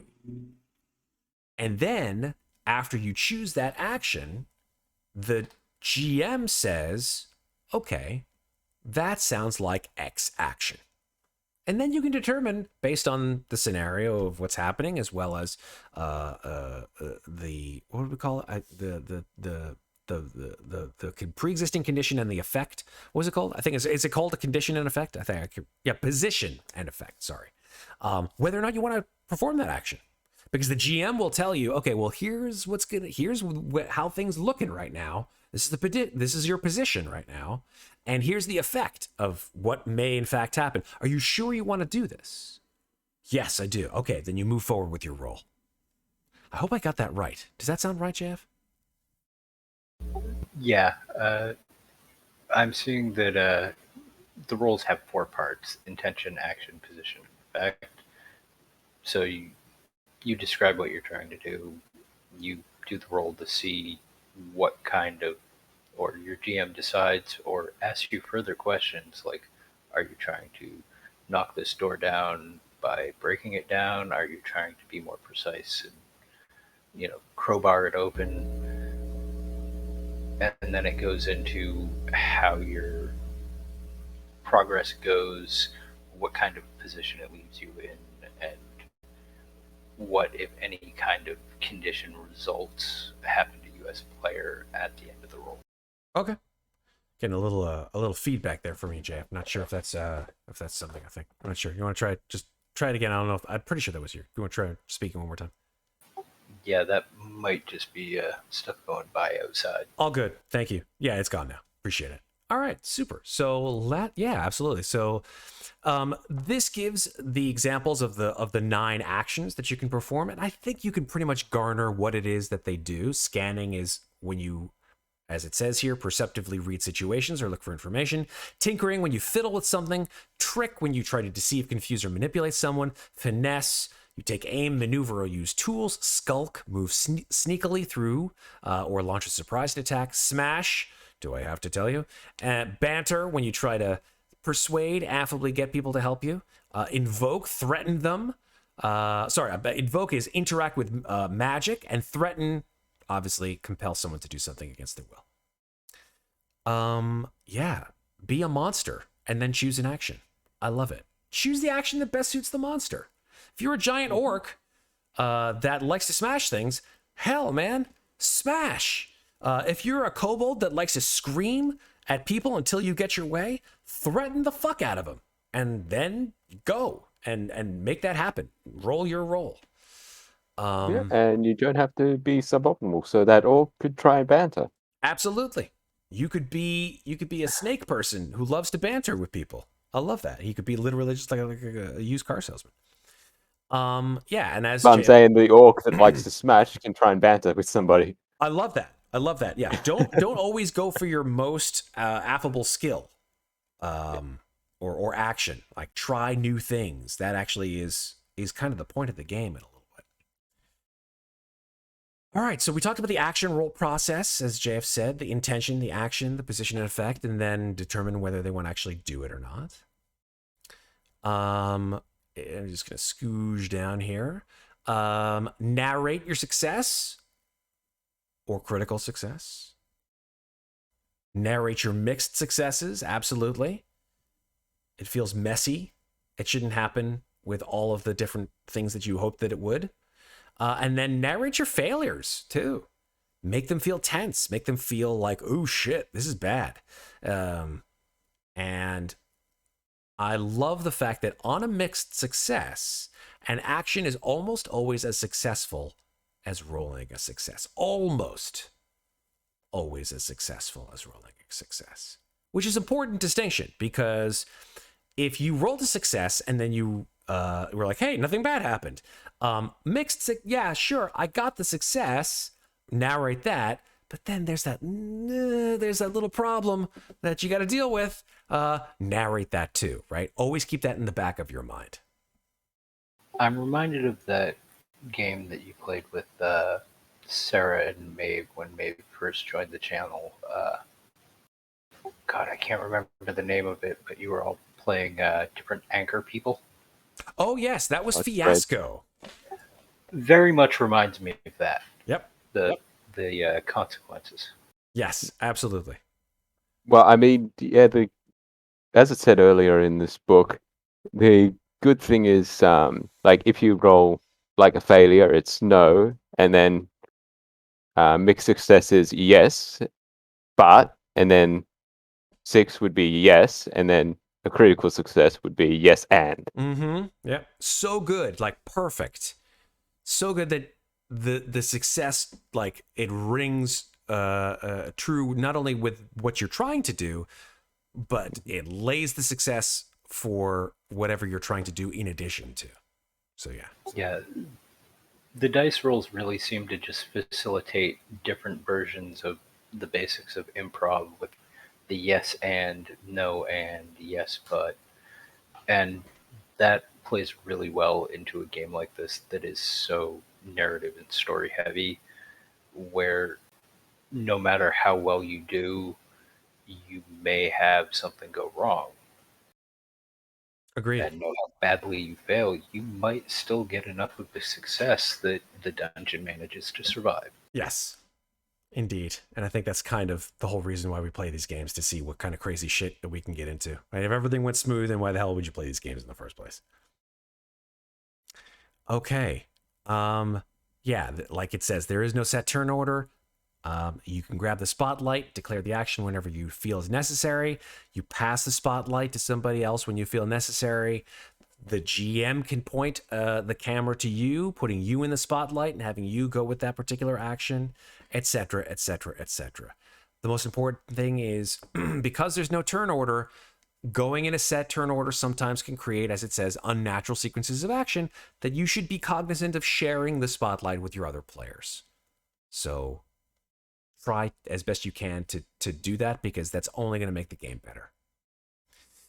And there's that awesome art again. Look at it. Look at it. It's so good. Is that a bugbear? It looks like a bugbear. I'm pretty sure Yeah, that it's a bugbear. Is that bugbear punching? And that's... Oh no, he has a morning star. I didn't see the morning star. I thought he was I thought he was punching the horse in the head. And that's a slisk on the top of the caravan. That is a slisk. That is a snake person. Oh man, that goblin has just poked that guy through the head with a spear. As you do. Well, you know, what are you gonna do? That's a wicked one, as you do. We talked a lot about position and effect before, so we're going to sort of just scooch through it a little bit. But just bare bones, we want to talk about how those bonuses and penalties are affected by the position, right? You start at a default position, which is called equal footing, and dependent on the position or effect, your position moves to either having the upper hand, or being in a tight spot, or being in a very bad situation. And that affects your die rolls just overall. I love that. Let's just move down. These are the different types of positions and effects. Dire, deadly, and tells you exactly the circumstances around each of these positions and effects, strong, weak, and when to use them. When to use these, especially the very often referenced but wholly not often used deadly position. That's bad. You don't want that. That will literally end your character if you use the deadly position. Try not to, unless it really is something like, yeah, I'm gonna jump into that dragon's mouth. Okay, that's a pretty deadly position. Are you sure you want to do that? Yep. Okay, go for it. It does make note that pretty much most of the game, everything's going to be assuming default, and that the plus or minus only comes into play when something is extreme enough to have a very large impact. Yep. Important to gauge that, though, because someone's idea of that impact may be different from another person's idea of that impact. Attack dragon from the inside the gullet. Listen, I've seen weirder and DM'd weirder shit than that, to be honest. Always yes and, right? Never say no. Just let them know what might happen, because who knows how the dice are going to roll. Gives you examples here of the different types of positions and effects, from dominant, dire, strong, and weak. And then we have this sort of overarching rule, which is anytime things are not quite sure, the DM lets the dice decide through something called engagement to set the overall stage and see how things begin for that particular scene. And that scene could be anything, as it says here: the beginning of a raid, a fight, hiding from enemies, conversations in general between yourself and NPCs. We want to determine how those engagements start, and that's why the GM rolls those particular types of die, either 1, 2, or 3 6-sided die, and depending on the likelihood of things starting in the PC's favor. And that actually is a role that is really going to be a very much a deciding role, because that determines the position, as well as the potential consequences of where you start from. Failure, mixed, success, and critical. I mean, this is pretty tough. But it depends on how many dice you're rolling in that particular engagement, as it says here. If you start equal footing, which is just your standard default position here, with 1 dice, that's like a, what is that? Equal footing is a mixed success, which is 4 or 5, right? So that is a 33.3% chance of that happening with 1 die. With 2 die, it's literally 50%. It's toss-up. And with 3 die, you're getting a 66% chance of success of that happening. So pretty likely that you will get equal footing on that. But I love that how you as a game master determine whether it's 1, 2, or 3 die for engagement. You can talk it through, or GM can just make a judgment call. I love that. Okay. It's pretty close to 11 o'clock. I think we're going to get into consequences after we take our break. Does anyone want to sort of give their sort of overall idea as to how we are so far in terms of the game, the things that we like so far that we've discussed? And then we can move into consequences when we come back from break. There's definitely a lot I like about this game. Sorry, let's start with JF, because everybody's talking all at once. I love the fact that you guys are so enthusiastic. Let's start with JF and let's go with Red. So there's a lot that I like about this game. One of the biggest things is how simple the rules are when you break them down, because it's all on a sliding scale. It reminds me a lot of Honey Heist and similar games. It does. So that lends itself to the more roleplay heavy stuff, which is very enjoyable.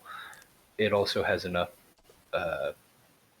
soul to the game, I guess is the way to put it, to make it feel, even just reading through the different things that can happen, that it has that similar tongue-in-cheek kind of humor that the Dungeon Keeper games did. Absolutely. Red? Yeah, I kind of like how it's set up that it's mostly the player's game, while the DM just is the guide. The players basically decide what they want to do in the world, and the DM's just like, okay, this is where you go. This is what you do. This is where you want to go. Right on. Well, the players are like, okay, this is what we want to do here. Can we do it? Yep. Yeah. Cool. It's more the player's game than DM's game. Yeah, it really is. And I think for some DMs or GMs, they may find this to be sort of a little bit of a paradigm shift that they have to sort of they have to accommodate themselves to, which I think is actually really good for game masters as a whole. Because what I've always said is, if you want to be a better game master, a better dungeon master, play lots of different types of games. Understand how those systems work. Understand how those stories are told. And come back to the game with the things that you've learned. And you'll find the things that you've liked, the things that you didn't like, will improve your original game that you started in so much more. So much more. Yeah, give it a try. I mean, what's the worst that could happen? You don't like the game? Great. You finish it, and you come back to your to the game that you started from, and you go, well, that was an interesting lesson that I've learned. I love that. And in best case scenario, you go, wow, that was a really eye-opening experience for me as a game master to let my players have more agency at the table, and how much fun they had as a result. I should do that more. and now I know how in the games that I'm playing. So, hell yeah. Let's go with that. And now I don't have to prep as much because my players are going to be inventing the world.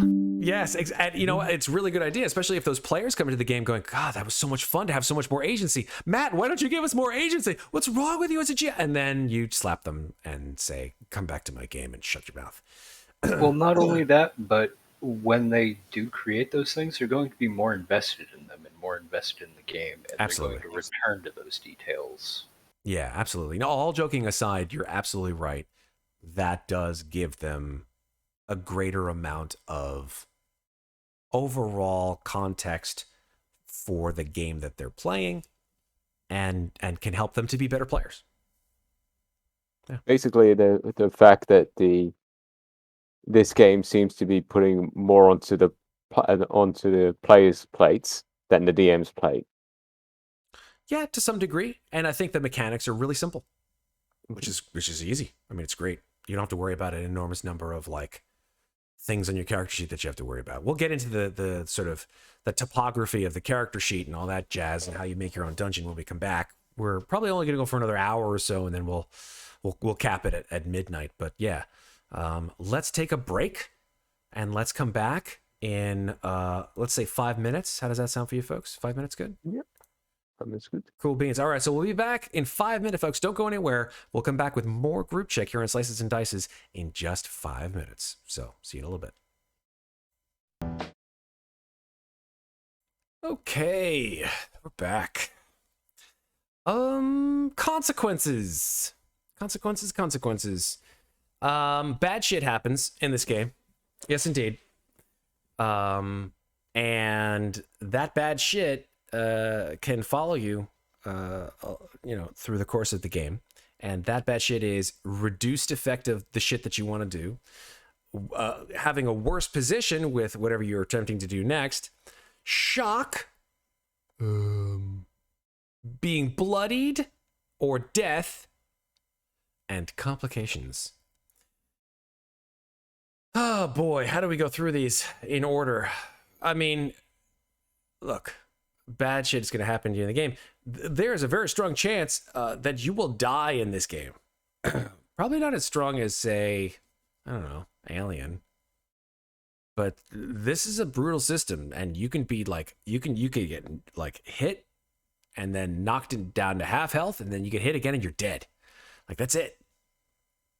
That's basically the way that consequences can work in this game. Yeah, if you take a second injury while you're bloodied, you die. You do get to do a thing as you die. Yep. And everybody who sees you do that gains the Dark Hearts resource, but... Yes, indeed. But yeah, I mean, don't what is it? What's the phrase? You should kill your darlings. I guess you should kill your monster darlings in this case. But yeah, I mean, don't hold on to things too much, Anakin. It will lead to the dark side. Your monsters are gonna die. That's cool. You just make another monster, and we have another game type that's coming up, which I think is potentially the most brutal game that you will see on this channel, which is coming up soon. And that is that Morkborg? That you keep calling it Morkborg, and I called it Morkborg for the longest time. And I think most people who are, English speakers will look at it and go, Morkborg. We were schooled by the master himself, Jesper Nilsson Siren, who told us as a Swede, it is actually pronounced Mörkborg. Merkberg. Not Merkberg. Merkberg. It's not Merkberg. It's Merkberg. Berg, I think. I hope I'm pronouncing it right. ORG is like OJ. Anyway, we're playing Morkborg. Yeah, so we're playing Morkborg in about, I don't know, a few weeks or so, maybe less. And the shit is gonna. I think they're giving out prizes for the one who dies the most. So there's gonna be like. I'm gonna go for that. Oh yeah, there's gonna be a lot of that. I think Mates of Fate, or someone said like, "Yes, I am Daisy, sister of Stacy. Come to avenge my sister."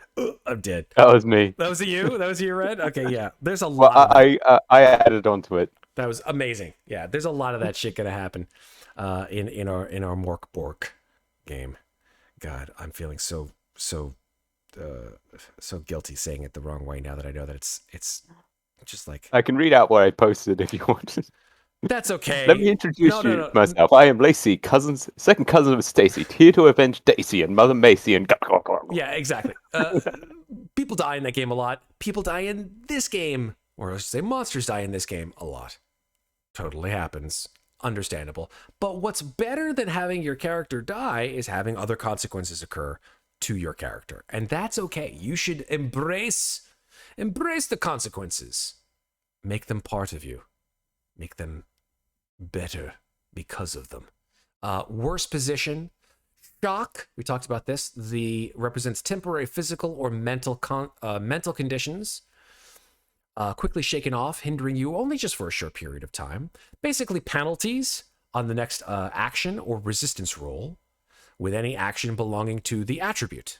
So, guts, muscle, and what was the third one? Brains, I think? I can't remember. I'll have to look at the character sheet. So that gives you a very temporary, brief penalty. Yeah, brains, I was right. Brains, muscles, and guts. Bloodied in death. We talked about this just a little bit. Bloodied represents a significant injury, putting you one step away from death. Like a sneaky rogue sticking a dagger in your ribs, a warhorse kicking you in the head, or a giant trampling you as you hide in the bushes. Yeah, that's a lot of damage. That will fucking kill you if you aren't careful. So if you're at bloodied, one more, as JF says, one more serious injury, and you dead. There's no death saving throws or any of that stuff. Goodbye. Well, actually, there is in a that's way. True. There is. You're right. In a way. The resistances rolls, you can resist death. That is true. Given the right circumstances. I would prefer not to. I would say I don't want to resist and then just die and have the death knell happen. Which is this thing, when you die and have dark hearts, you can perform an immediate final action with a plus 1d. I love that. I mean, in a game as narrative heavy as this one, I imagine that choosing to fail is definitely an option that most GMs would consider allowing players to take. I love it. I love it so much. Hey, they say death is a part of monster life. So, oh, look, the imp got a sword through him. Well, I guess we won't see him again. A flesh wound. Yes, just a flesh wound. Complications: losing an item, losing an opportunity to do something. Something bad arrives on the scene. Magic backfires. Environment changes. Obstacles being in the way. Hindered. These are examples, right? So you don't have to exactly follow these to the letter. These are just examples of these kinds of consequences. I love the Venn diagram here presented between the types of consequences, which are annoying, frustrating, which are the big circle here, and then devastating. So if something is annoying and frustrating, you are most likely enduring some kind of a shock or reduced effect. If something is frustrating and devastating, that's being bloodied. And if it's just devastating, you get a bloodied and a complication and death. That is a wonderful. I feel like this Venn diagram can probably be used for a lot of things in life. Like, what things in life are annoying and frustrating? Or frustrating and devastating? Yeah. A lot of events in life are sort of falling into these three Venn diagrams. So maybe I should use them in other things.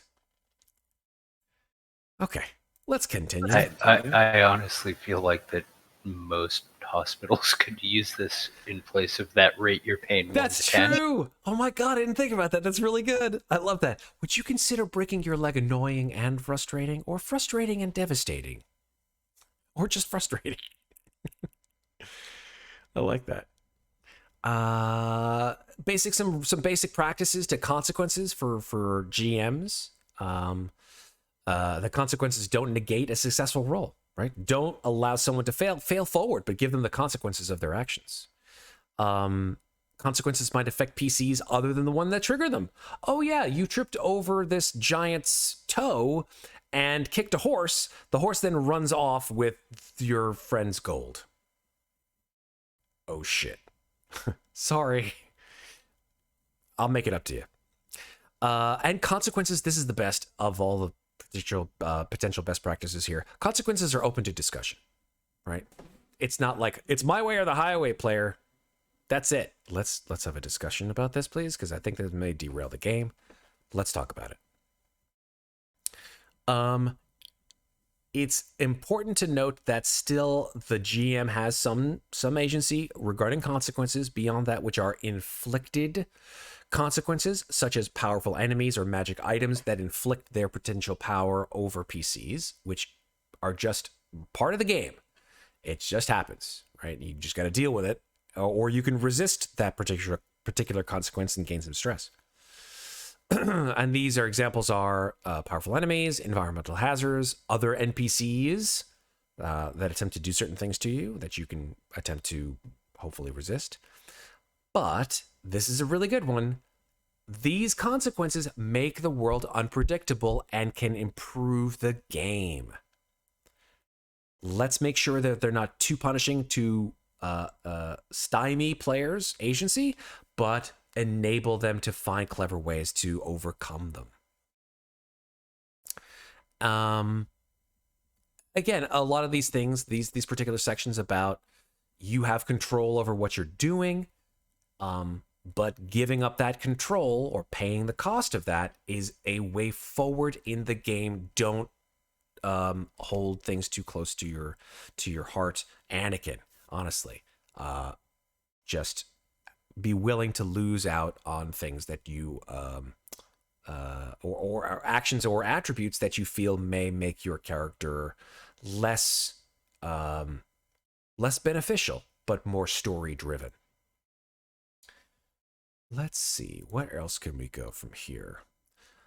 Yeah, I mean, this talks about how you can resist certain things partially or fully, the kinds of roles that you do, and then the mechanics around that, to spend stress as well to do so, to resist certain consequences or bad things that happen in the game, and how to narrate that smoothly. And those work mostly like the action rolls as well. Your failure makes success. The only big thing to note is the critical success is, rather than gaining stress, you manage to clear a stress. That is true. Right here. You clear a stress and fully resist the consequence. That's really cool. So let's hope that you get at least 2 6s on that roll. These are examples of how you can resist these particular things. So keep in mind those, partially or fully. And as you stated as well, JF, you can in fact resist death. However, on a mixed success, this is great, the consequence is reduced in severity, but still incredibly serious. Maybe you get knocked out of the scene, a clock starts as you start bleeding to death, or you lose a limb. Woo, man. This is some serious shit. This is like, this, don't hold on to your character too much, folks, because even if you resist death partially, you could still have some serious consequences to the way your character is played through the rest of the game. And yeah, if you fail that resistance roll for death, I hope you got some dark hearts, because then you can hit that death knell and do something right after you die, or right before you die, I should say. They talk about defenses. Which represents a character's ability to avoid a specific type of consequence. So you get sort of built-in defenses on your sheet to help you from falling prey to certain consequences, which is good. Those defenses can be mechanical or gear. Sorry, go ahead, JF. I was about to say, yeah, they're based on your calling or your gear, and each one of the attributes, it's all about creative use of the gear by and large. Mm-hmm. Using a spear to intercept someone running at you or ducking behind an alchemist table, or if you can find a creative use for it, it's something that kind of creative use in roleplay should be encouraged, and that's what allows you to make those defenses. Exactly. Yeah. So always think about what you have and how you can use them in a creative sense. Red, just want to get your buy-in here since we've gone through a lot of these mechanics. I want to sort of see how these are landing. With the consequences and stuff like that. Yeah. Yeah. I mean, there is space for it to be what do you call it? Min-maxed. Mm-hmm. But it is good that there are consequences for your actions. Yep, absolutely. I think what's important is to note that consequences drive the story, right? Mm. So the story is what's important. I think that one of the rules that keeps popping into my mind is it's not about the characters, it's about the dungeon. Mm-hmm.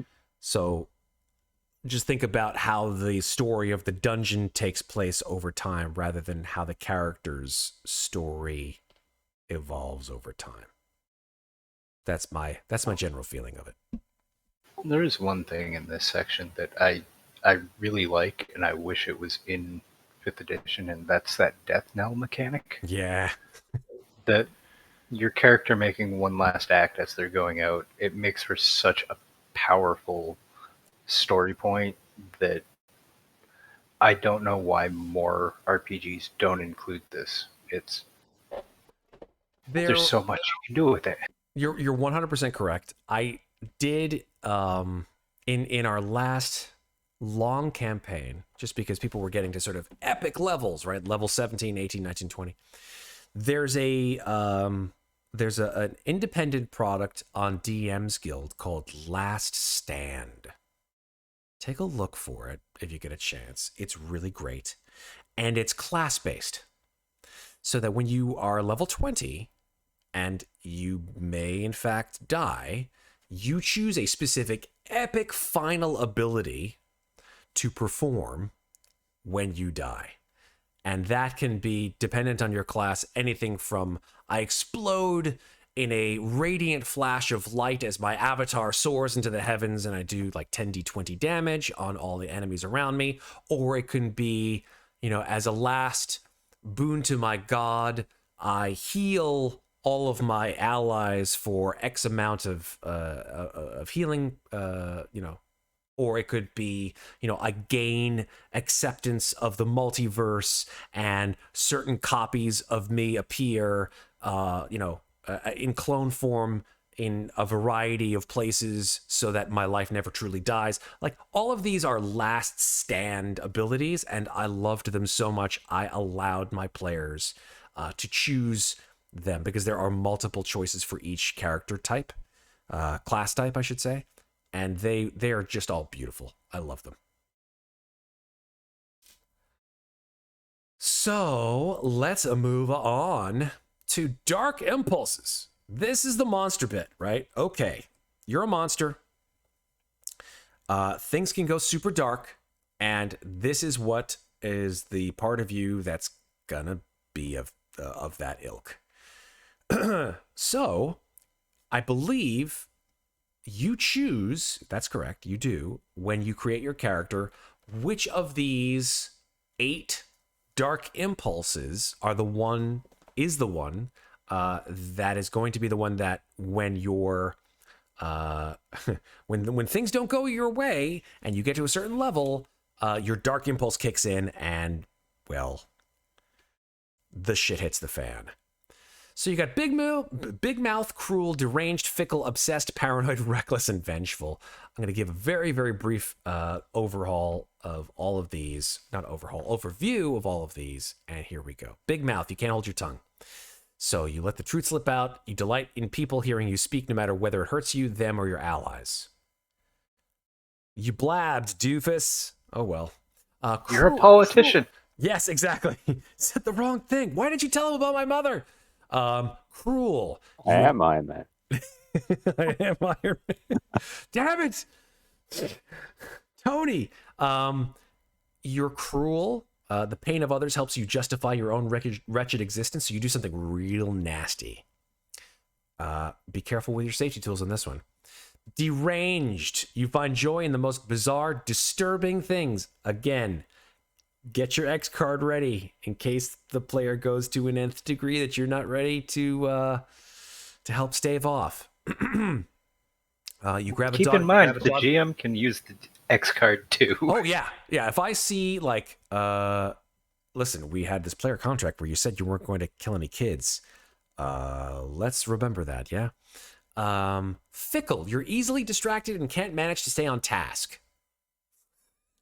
I don't. This is great. It's like, oh, we're killing the monsters. Dark impulse kicks in. Oh, look, a butterfly.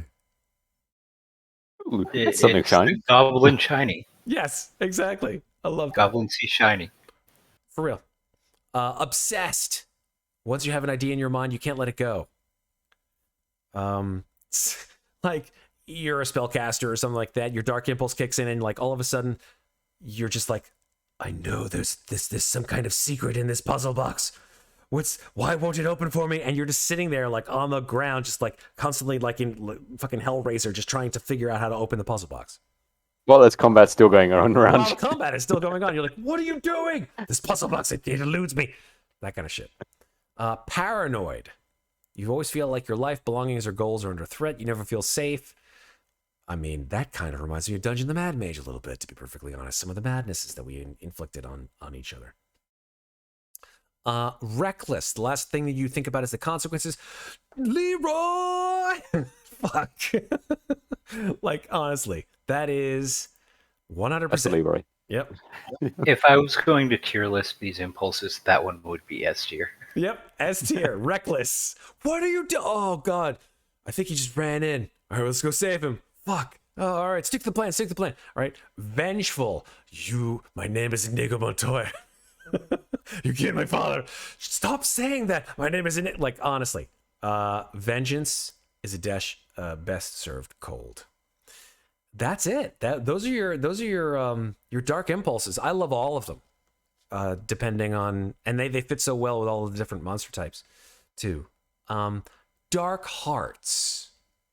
This is a sort of another mechanic, which is they are dice that are earned from play when you use your dark impulse in character. Guess what? Now you have a little bit of. I feel like they're inspiration points for good role play. Yeah, it's basically a bank die, and you can keep up to 2 of them. Up to 2.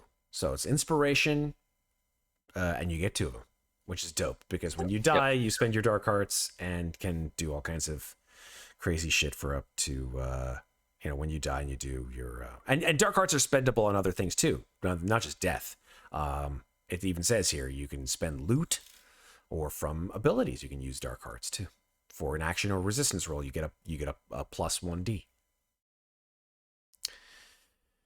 And the impulses themselves, when you do them, they compel you to do things. You have to follow through. Again, this is all about role play, right? You actually must do what your dark impulse tells you to do.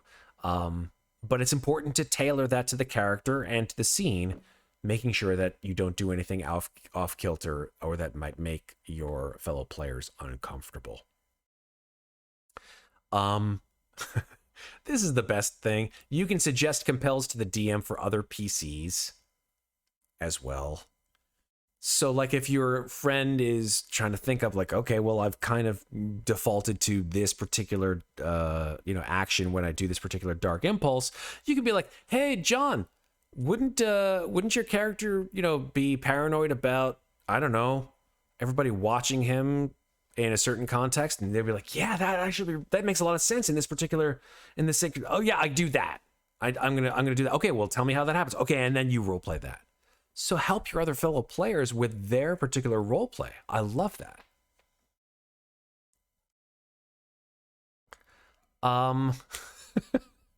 This thank you, Imp, for this question here. Why not just be evil and crazy all the time? This is a game where you play evil monsters, so why not just roleplay your dark impulse all the time? Bare bones, it's boring, I think.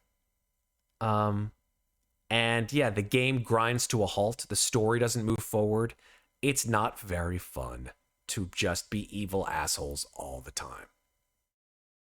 Just like in a game of heroic fantasy, it's not very fun to be the goody-goody fucking two-shoes all the time. Nobody likes paladins. I like paladins. They smite so hard. Oh, I mean, mechanically, they're fucking amazing. But, like, nobody likes, like, Johnny from from House Goody-Goody, who was there to save the realm. That's why everyone has Oathbreaker. We want the vengeance paladin, not the redemption. Yeah. Well, I don't know. There was a redemption paladin in our Dungeon of the Mad Mage. He was lawful good. Mm-hmm. And but not lawful stupid. Yep. There's definitely a difference. Indeed. All right. I thought lawful stupid's like lawful neutral. No, lawful neutral is not lawful stupid, I don't think. But that's a discussion for another time. All right, so let's say you got this new mechanic here, which is called Going Feral. Your stress kicks off to its last tick on the 6, and this is where you go apeshit. Play stops, a discussion begins. Thank God, because when mechanics can sometimes kick off, people can be like, okay, I'm going to do this and this and this, and the players are like, oh shit, okay, this is not what I imagined this game to be. And the GM's like, okay, things have gone off the rails real quick. Let's stop. This is important. Have a discussion with the player that's gone feral and say to this player, the question, which is, what's the most impulsive thing I can do right now? And then you replace that word impulsive with your dark impulse. So what's the most obsessive thing you can do right now? I like that example you gave before. Mm-hmm. Checking that puzzle box in the middle of the combat. Yeah. So it's not just the one player and the GM either. Everybody gets to contribute to this. Absolutely. Again, a collaborative storytelling process that it's not just on that one player to think up, oh God, I'm under stress. I can't think of something right now, folks. I'm not in that headspace. Other people chime in. Right? Other people help the story move along. I love that. Amazing. Yeah, and they may notice things about your character's mannerisms or habits that you as a player don't notice. Mm-hmm. So very true. A fresh set of eyes always helps. Absolutely. Then you make the decision, you act, and you take a dark heart. Bing, bang, boom. That's going feral. You just do the most nth degree of your dark impulse right there and then.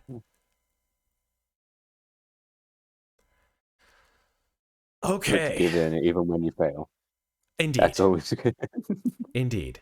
We're going to come up to, let's see. I'm just trying to think of what we need to go through in order to sort of do a quick version of the game that JF has kindly agreed to help us do very, very swiftly to sort of like make a little subsection of the game where we can sort of play through it.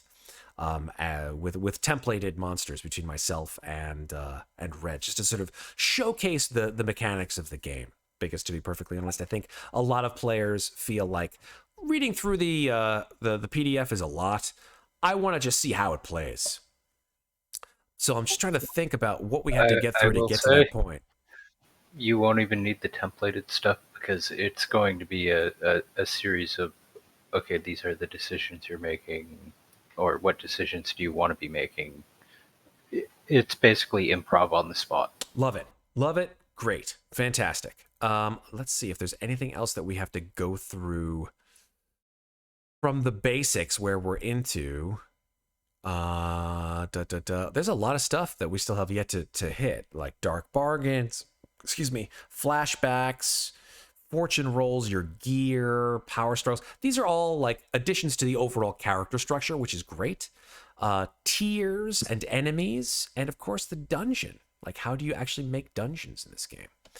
this is part and parcel of the overall structure of the game. What I think we can do is let's have a couple more quick once throughs with this, because again, we haven't even gone through half of this book. This is enormous. I love all of this.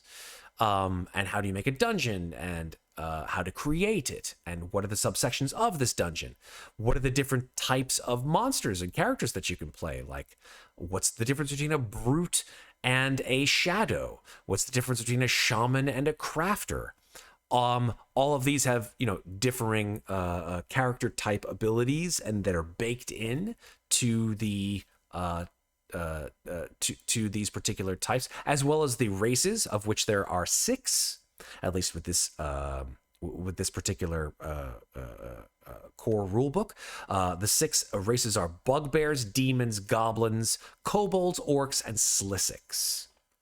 And they have... So there is a caveat to that, because there are additional races in the delve deeper under the primal monsters. That's true. If you want to go primal monsters, not just those 6, you can play other ones like beholders or mind flayers or things like that, which are awesome. I would recommend going like a little bit just like to this level and then move to the primal monsters. Yeah, they do say it's for more advanced players. And also at the start, near the start, it actually does say that you are a wicked one. You don't have to use the races that are in this book. For all we know, we could have a player that plays a baby Tarask. Right. If you really wanted to. Okay, let's hit the couple last sections here. One which, yes, Maeve does not recommend, 0 out of 5 stars, Dark Bargains. I can't imagine why.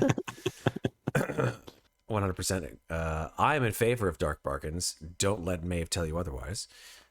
They just help things along. Here we go. I haven't got one yet, so... Yeah, just give it some time. Here we go. Yep. Dark Bargain. The GM details a consequence. Something bad happens to you, those around you, your dungeon, or on your current raid. If you agree to accept the consequence, you can take a +1 D on the roll. So it's a devil's deal, folks. You do something, and something good will happen from it. But that dark bargain that you've made with your GM, that's going to happen. When, you don't know, but hey, it's going to happen. It's just a matter of time. Ideas of a dark bargain. Someone takes shock or gets bloodied. Probably not you. Someone, probably not you, loses a body part. A minion pack inside your dungeon is wiped out. You or a friend loses or breaks something important. Something lucky happens for your enemies. Someone betrays you, like a minion pack or vile friend. You piss off a friendly or indifferent faction. A troublesome clock gets started or ticked to full. Again, we're going to go through clocks, perhaps not now, but certainly that mechanic is just a timing mechanic. So you don't want clocks to expire before bad things occur. Or you take a -1D on your next blowback or calamity roll. We talked about those a little earlier. This is the great thing. Players can ask for dark bargains on any single roll. It doesn't have to be a monumentally important one. But they can ask for that bonus for any reason and at any time. I love that. Just because I love consequences to actions and the story that accompanies those kinds of things. It's whatever you agreed to is the final story, right? You've made that decision, and now it has come back to you. That is great. I love that. It's not because you feel like this is something that's going to be painful to you. You're doing this for better outcome or potential better outcome, because remember, it's not an automatic success. It's just an additional D. It could still be a mixed success or a failure, but you've already taken the bargain with the GM. So hey, you've done this to yourself. JF Red, how do you feel about that? Yeah, dark bargains do match the Wicked Ones kind of deal in Yep. that they probably would take any dark bargain in the pursuit of getting their dungeon up and running properly. Sure. Yeah. JF? It provides a fun narrative reason for like why something happens later on, because it gets into the whole butterfly effect, Oh, yeah. which seems to be a thing with this game where one action has a consequence that'll have continuing consequences. Um, they do have a lot of ideas for dark bargains, and I like a lot of them. Uh-huh. And again, they are just examples, right? They're not, you have to use these. They can be anything. They are Yeah, communicated through collaboration. yeah. One of them actually gave me a moment that, oh, we forgot to mention this. The number 46 one is your biggest secret is revealed, like dropping a document showing the steps to your master plan. Oof. So we forgot to mention what's kind of the driving force behind the dungeon, and that's that the creatures of the dungeon do have an evil plan. That's right. They do. I mean, what's the whole point of you They're, making this dungeon in the first place? you are B movies or B movie monsters all the way, and that's part of the creating the dungeon thing later on in the book. But coming up with reasons behind the dungeon and the monsters is such a fun thing. I love that they address it at every point. Indeed. I do indeed. And there's a lot, listen, just overall, I think a lot of thought has gone into this system. I know it's based off Blaze of the Dark, which is great, but a lot of thought and a lot of love and care has been put into this system overall, and a lot of really interesting jumping off points for really great role play and gameplay has been put into this book. It doesn't seem sloppy or haphazard at all, and I like that a lot. The the construction of the game does not feel sloppy. The gameplay itself feels like it is supposed to be, almost Yes, like it does. sloppy and messy, and everybody's trying to figure things out. But that's good in a way, because if everybody's trying to figure things out, then everybody's having a fun time and no one feels like they are behind the curve. Right? Because that can happen a lot in role-playing games where you get someone who's just joined a party or just joined a game or whatever it is, and they're like, I really don't know how to play in this fucking game. Sorry, I'm going to be learning like everybody else.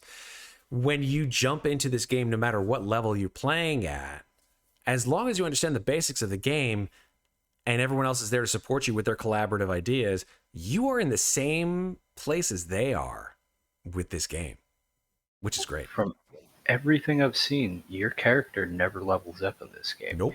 Your dungeon goes up in tier. That's right. But which that is possibly a first for any tabletop game I've looked at, that your character doesn't progress in some way. You can use gold to buy gear, but that's about it. Yep. That's about it. That's correct. That's very reminiscent of Dungeon Keeper from what I remember, because your characters in Dungeon Keeper, or at least the monsters in Dungeon Keeper, never really progress. Your dungeon gets bigger, it gets more complex, you get more shit in it, which makes it attract more advanced adventurers, which then repeat the process. You get their gold, you get their, their cool magic items or whatever it is. But yeah, you don't level up the characters that infest the dungeon. The dungeon itself improves. Technically, you do, because there is a training room for your creatures. Right, you get more advanced creatures, minions. Yeah. Right, the minions in the game get more improved, but yourself as PCs in Dungeon Keeper, which doesn't really have, to be honest, because you're not PC in Dungeon Keeper. Yeah, you are the person making the dungeon. Well, I mean, you can possess the NPCs essentially. I remember that. Yes, very vaguely. Yes. God, this is bringing me back. So you can possess your imp to Remember mine that faster. gauntlet, picking them up and flinging them across the map. Or just slap them to make them work faster, which is Oh, also a thing you man. can do. I remember Overlord. Overlord, I have more Oh. recent memories of that game. Yeah. Oh, I like Overlord. Yeah, it's good. Because that you play an evil character in that, but you have different levels of evil. Like, you can either get a big pallet of money, take it back to your hideout, and Mm-hmm. pay all your minions, so Right. they're a bit stronger, or you can return it to the town and basically make thralls of the townspeople. Exactly, yeah. So okay, let's just keep on going here. So obviously we have an entire list of example dark bargains here. Some of them are brilliant. An NPC near you takes a hit, like the priest you were hauling back to torture, getting killed. Jeez. Oh yeah, there Number was 53. earlier. What? Like Wow. getting hidden information. One of the ways you do that is by torturing captives. Yeah, torture. Again, important for you to make sure that you deal with subjects in the appropriate fashion that is aligned to your player's acceptance of those topics. Torture being one of them. Like, where do we stop with that shit? Because some people don't like it at all, and some people are like, it's fine. It could be a little gory. It could be a little Evil Dead-y. But other people are like, yeah, no, nails on a chalkboard. So hard pass. A few more tricks here. Go hard. So you can increase the effect on an action, but take a minus on position. So it's increasing one bonus, but also increasing the detriment on the other side. Yeah, it strengthens your result, but the next time you go to do something, you're in a worse place. Mm-hmm. I like that. You can sort of make your own bonuses and penalties in a way. Go hard. Yeah. Assist. What do you have to give that person help? So you give that person a plus effect. Team up. Potion. Yep, absolutely. On a failure, it hits them in the face.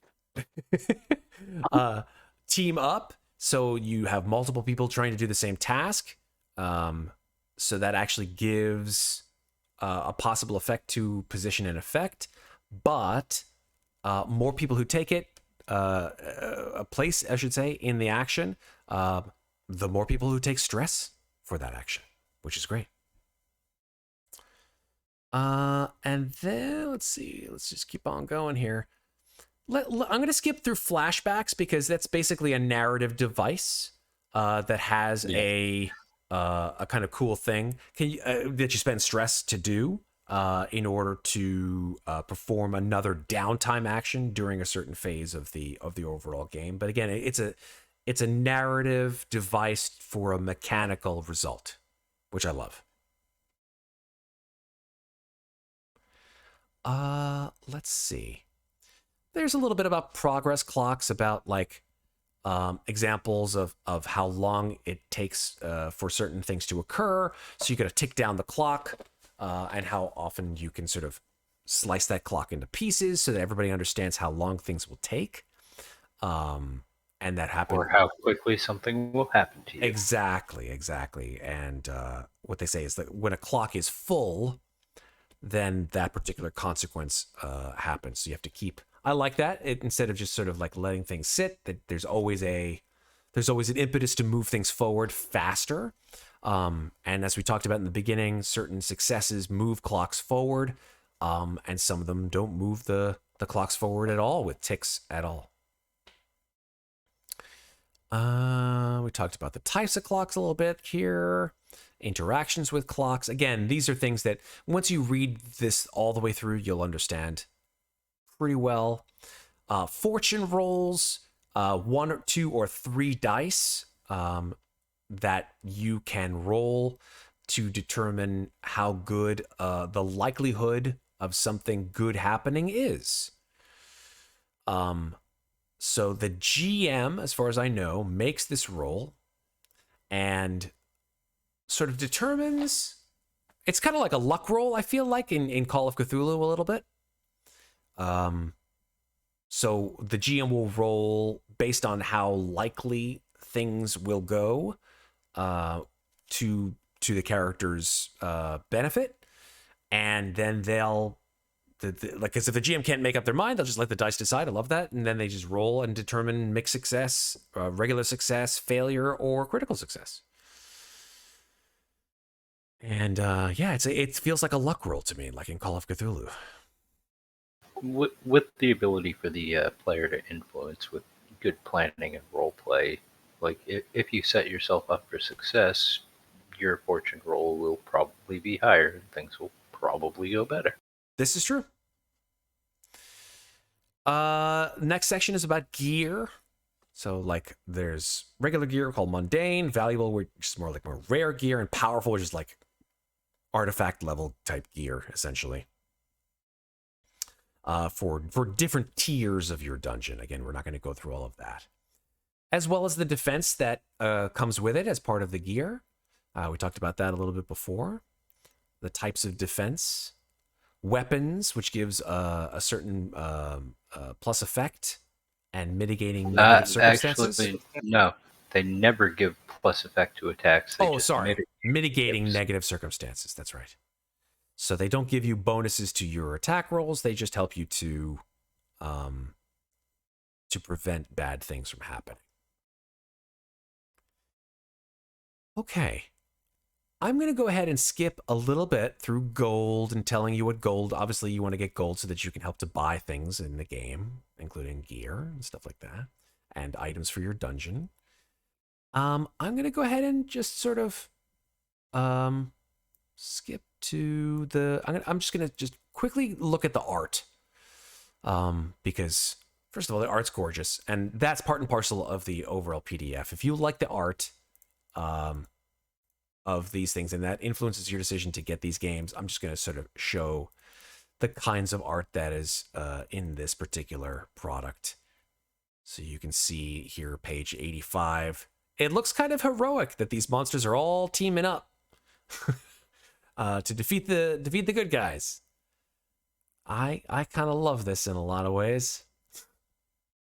Reminds me sort of like of Kevin Siembieda.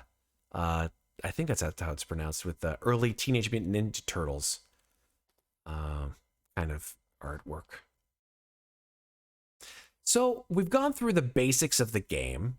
Chapter 2, as it states here, is all about the characters and the kinds of characters that you can play in the game, their races and their I know it wasn't called classes. I think it's called, what was it called? Callings. Yeah. So the 8 callings. Dark arts are the magics that you can wield in the game and all of the rules regarding that. Chapter 4 is about dungeons and all of how you can set up your dungeons to be the sort of home base, as well as the rationale for all of your evil deeds and why you do the things that you do, how to draw your dungeons out, and I think that's kind of like the most cool part of the game, beyond the amazing interactions and roleplay. I wholeheartedly agree. My favorite thing about DMing in D&D is making maps. If that's your thing, this is definitely the kind of game for you. And the fact that it's basically a team-built dungeon, yeah, in that the DM basically lays out like the place where it is, and then each player builds a different room essentially. Yep. And how those rooms connect to each other. That's a fun concept that I just had pop into my head, which is running this with a bunch of players and then using the dungeon that you created in another game. Ooh. I wonder if that would work. That's neat. I like that idea. You'd already have like characters in the dungeon and like the history of it all fleshed out. Oh man. Map making stream. I wonder if that would work. It is possible. I wonder if I might have to try that out. Well, let's see what happens. Because map making stream when Yeah, we might want to continue this in a different venue. But hey, for another time. Chapter 5 is cycle of play, all about the different cycles that sections of the cycle that we talked about: lurking, calamity, raiding, blowback, etc. Chapter 6 are the sandboxes, meaning that there are, I think, if I'm not correct, I believe that these are like areas where you can start your adventure, right? They have the Quiet Valley, Colonial Seas, Warzone, City Sewers, etc., etc. There's art associated with them. Let's see if I can find it. Yeah, there we go. It is a giant list of setting ideas.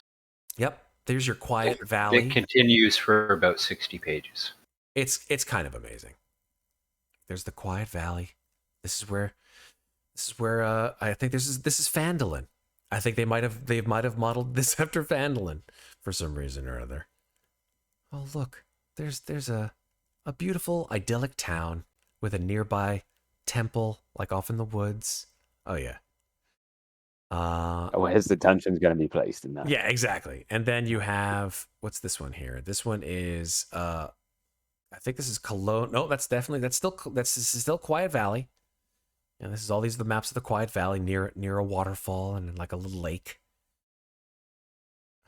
The goblins are on the march. And the ideas that you can get from Quiet Valley, the factions, the Fangtooth Goblins, the Stoutheart Abbey are the adventurer faction of dwarven brewers, and they have goals. The Wood Gnomes, Town Clergy, Woodtown, Garrison, Farm Folk. All of these are like the overall NPC factions that you can include to every game, as well as the questions that inhabit that particular section. I love that.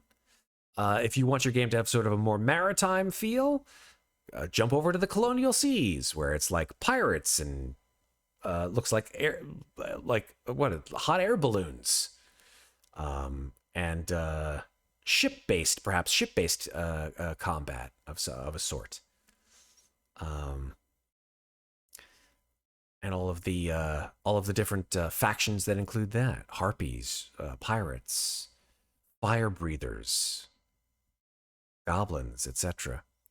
Warzone is, I guess, what says on the tin.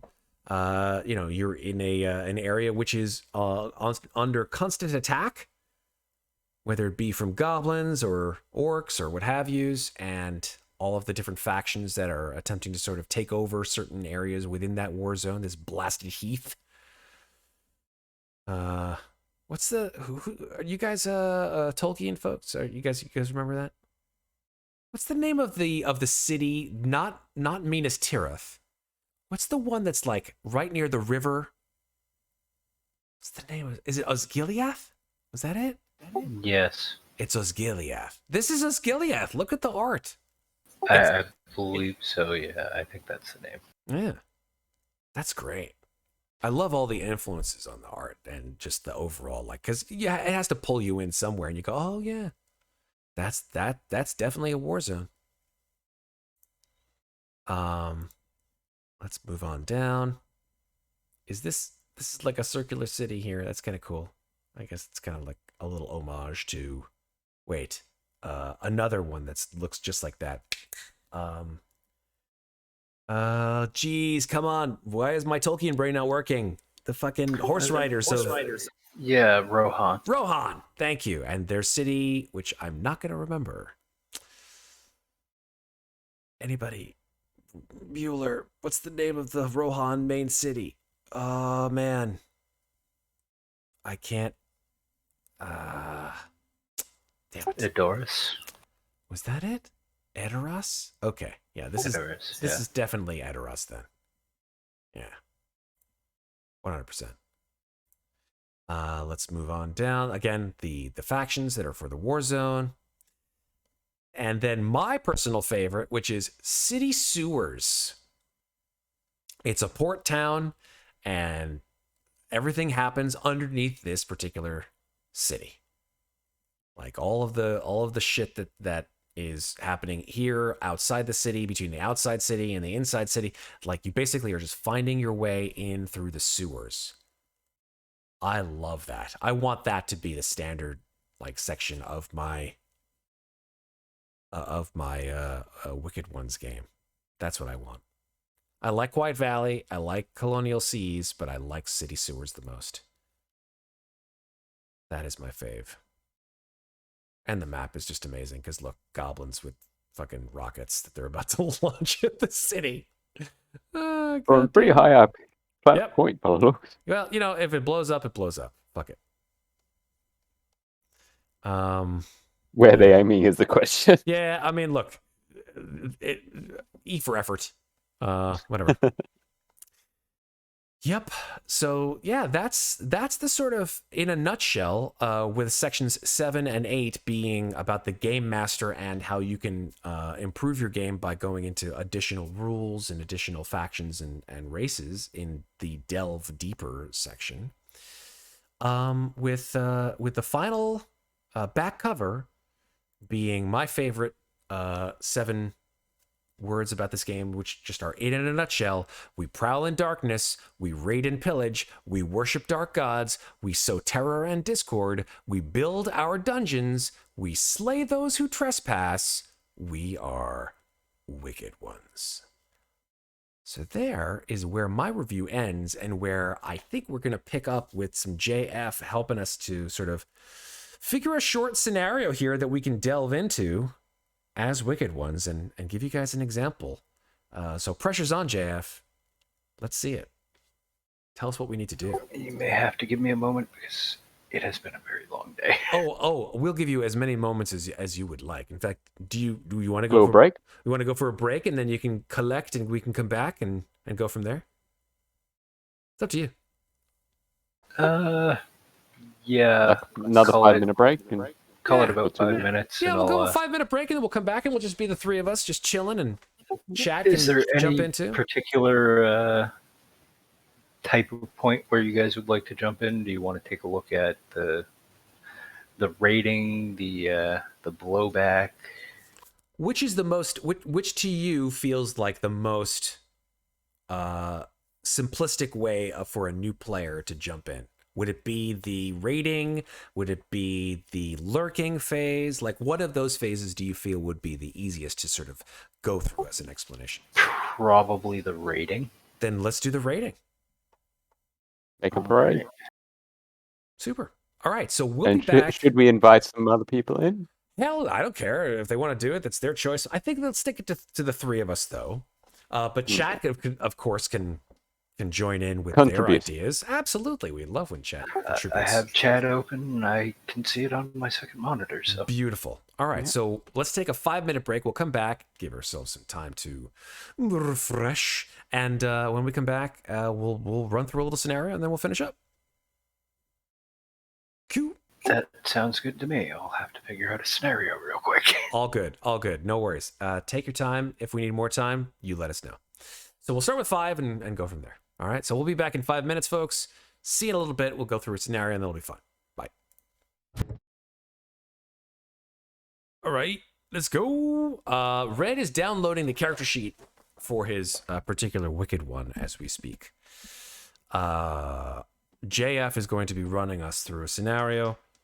I don't know what's it. He said it was going to be a raiding scene. I'm psyched. I've got my actual physical D6s here, which you can hear clickety-clacking in my hands. Best ASMR ever.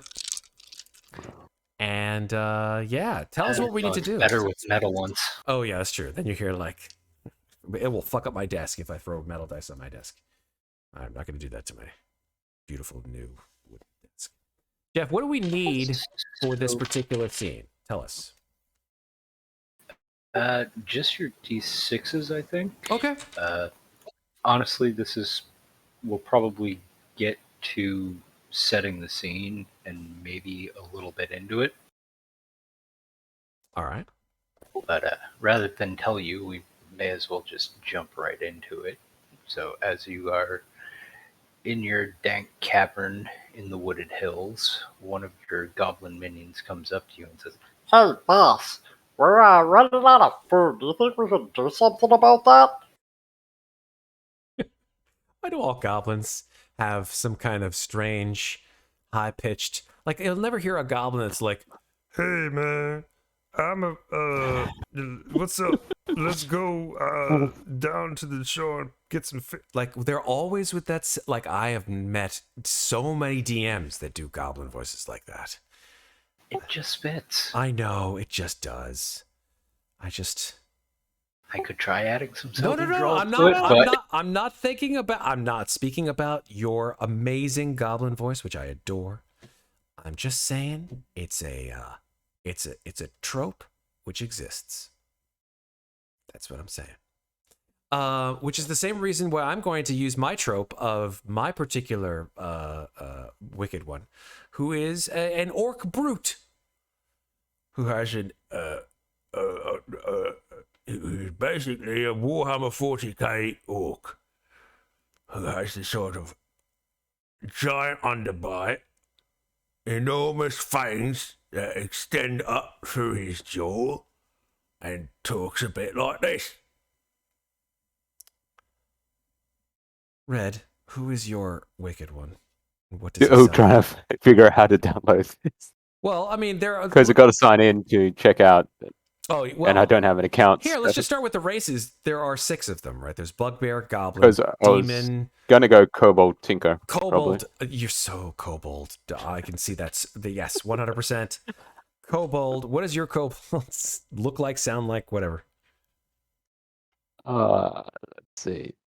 Well, going on with the art that's in the handbook, the kobolds in the art book are more dog-like, so floppy ears, snout, sharp teeth, shorter than a regular kobold, and a red furred skin. So very similar to the kobolds that are shown in there. Okay, cool. So the Goblin comes up. I gotta get my orc a name.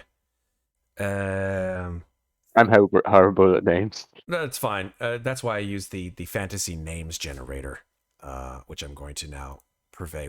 Let me know if you would like any of these kobold names. Here we go. Kobold names. They're usually either 1 or 2 syllables. Sav, Zik, Cad, Nupo, Apu, Zulga, Dolte, Gildu, Orbi, Heck, Vix, With Cad. Cad. Done. Why not?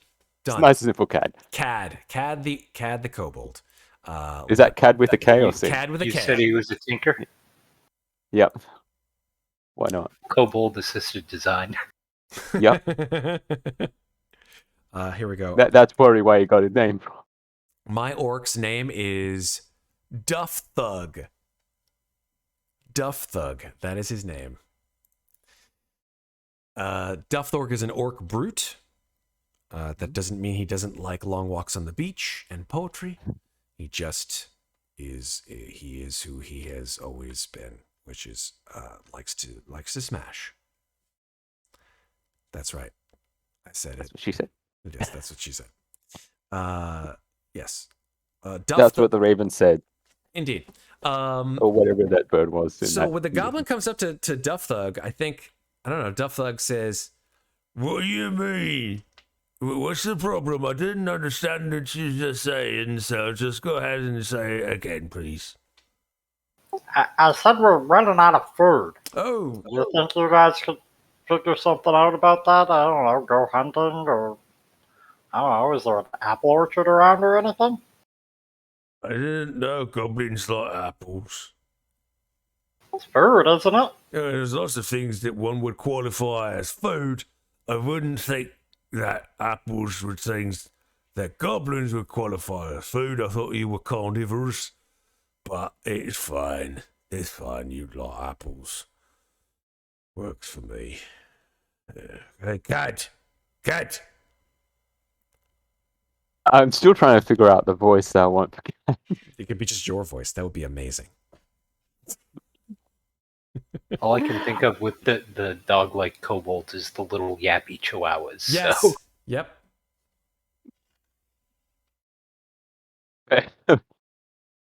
I would probably laugh too much trying to do the voice. That's a problem. Well, I Laughter at the think table is while rarely a we problem. have go against the grain and be like what Matt said, and actually have a kobold that's actually quite eloquent. Love it. And let's see, just kind of getting carried. Yes, what do you need? Oh, God. Such a feet snob. Cad, this gobby over here is saying it there. We do not enough food.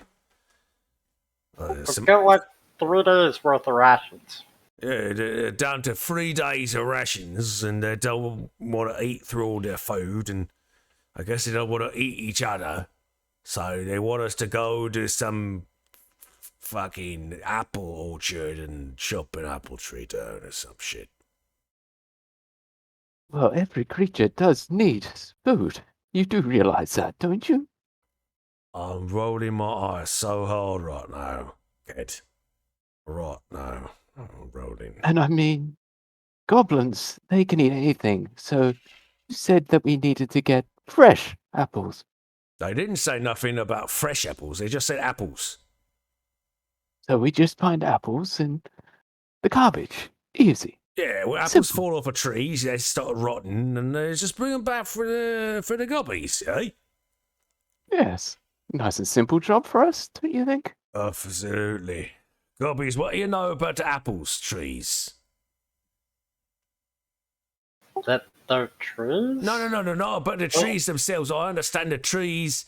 I get it. They grow out the ground. They produce fruit. I'm talking about the apples themselves, the orchards. Is it humies around? What's the deal? I mean, there's an orchard near that town that we pillaged last week. Oh, God, the fucking humies. That's stupid. Yeah, there were a bunch of hummies and like 3 elves that were kind of real assholes. Oh, if there's something I hate more than humies, it's fucking elves. Fucking elves. But there's probably, I don't know, some barrels full of apples there. They seem to store those. Alright. Well, we got to do it. It's fine. Maybe we can kill ourselves an elf and bring him back some. You gobbies eat elves? I mean, if you cook them right. Oh yeah, absolutely. No, I wouldn't want them raw. You gotta you gotta parboil them or bake them or some shit. No, you do want them a little bit more raw. It's like sushi. Oh yeah, sushi. What's sushi? It's the thing with the raw fish and, I don't know, rice or something? That sounds awful. Actually, Yeah, quite it's better pleasant. when it's made out of elf. Right. Well, I guess it's just us then, kid, because the gobbies don't. I mean, you're gonna come with, or you want us to just do it? Oh, Yes, oh, come with. Oh. I've just got to finish off what I've got here. What do you mean? What you got here? What do you mean? What do you got? Just working on a new trap. That, well, I think we could use some field testing on these elves. They're collecting all these apples. What'd you say? What kind of trap you got there? Well, something that would pin their ears to the wall. Oh, I love it. I don't know how it works. I'll trust that you know how it works, and you can make it work so it doesn't pin our ears to the wall. It's basically just a smaller harpoon gun. You just watch like his just eyes go blank. Like it's like that scene with like all the math and like just like floating around his head, and he's just like, "Yep." All right. The wheels are turning, but the gears aren't engaged. Indeed, that's exactly right. All right, well, that Yumi town, it's like, what is it, like, half a mile from here or a mile from here? What do you think, Red? Why'd I say red? Cat. It's just a color of your fur. I said, you know. Well, I mean, I can use either or. if it's simpler for you to refer to me as Red, No, you can refer to me Cad, as- I don't need no surnames. It's fine. We're on a first name basis, you and me. Fair enough. But yes, I would assume it's not that far of a trip to go. So, you want to lead the way, Oh yeah, or shall I? let's go raiding in the language of my forefathers. Whoa! I gotta build up to it. There's no one here to hear it, so fuck it. Yeah. I'll just wait. I'll wait. It's You fine. have to do it in the middle of combat, Yeah, don't you? I can't do it now. That's what's the point? Like, no one's gonna be like scared. And I didn't really give it my full oomph to it either. I was like, I didn't really speak from my diaphragm. It didn't really work out too much. I gotta wait until I'm in the midst of battle and cleaving heads, and then I'll go do the wah. Right? All right. Sense. Right, so you guys have a goal and a target. Your goal is to acquire food, and your target is the orchard. Now it's time for you guys to choose a raid plan. So making a plan. The options they give in the references: an ambush, head-on assault, a negotiation, a stealth mission, a quick hit-and-run strike, or trickery. Duff Mug would probably definitely not choose trickery because he's not smart enough for it. A quick hit and run. He would never want to run from anything. If anything, it would just be assault. Just like full on charging through the fucking bush at these people, if there are any, near the apple orchard, killing as many people as is possible, and then after everyone's dead, taking the apples. Well, I think Cad would probably be the kind of be the perfect foil to the orc and be pretty much the exact opposite. And he would want to try and skulk, I think is the term nowadays, is skulk and try and scout out the area. I was thinking. So Cad would probably try and scout out the area and basically point. What's the orc's name again? Duff Mug. And point Duff Mug towards the area with the most present enemies, while Cad can walk around to the back and try and. Apologies, not Duff Mug, Duff Thug. But I like it. Thug. I kind of like Duff Mug better. I'm hearing Duff Mug, and all I can think of is the beer from the Simpsons. 100%. Duff Mug. I never really watched it. Yeah, absolutely. Yeah, I've changed his name from Duff Thug to Duff Mug. It is that. It is so. There we go. It is. So we got Kobold Aided Design and Duff Mug. Yep. And Simpsons reference. Yeah. So, Cad, it would be easy enough for you to point out the largest concentrations of people who would probably fight back, because it is common knowledge where the guardhouse is on the wall outside of town. The apple orchard sits outside of town, but there are patrolling guards along the road and occasionally carts carrying the apples in and out for either sale in the city or to be packaged and shipped to other cities.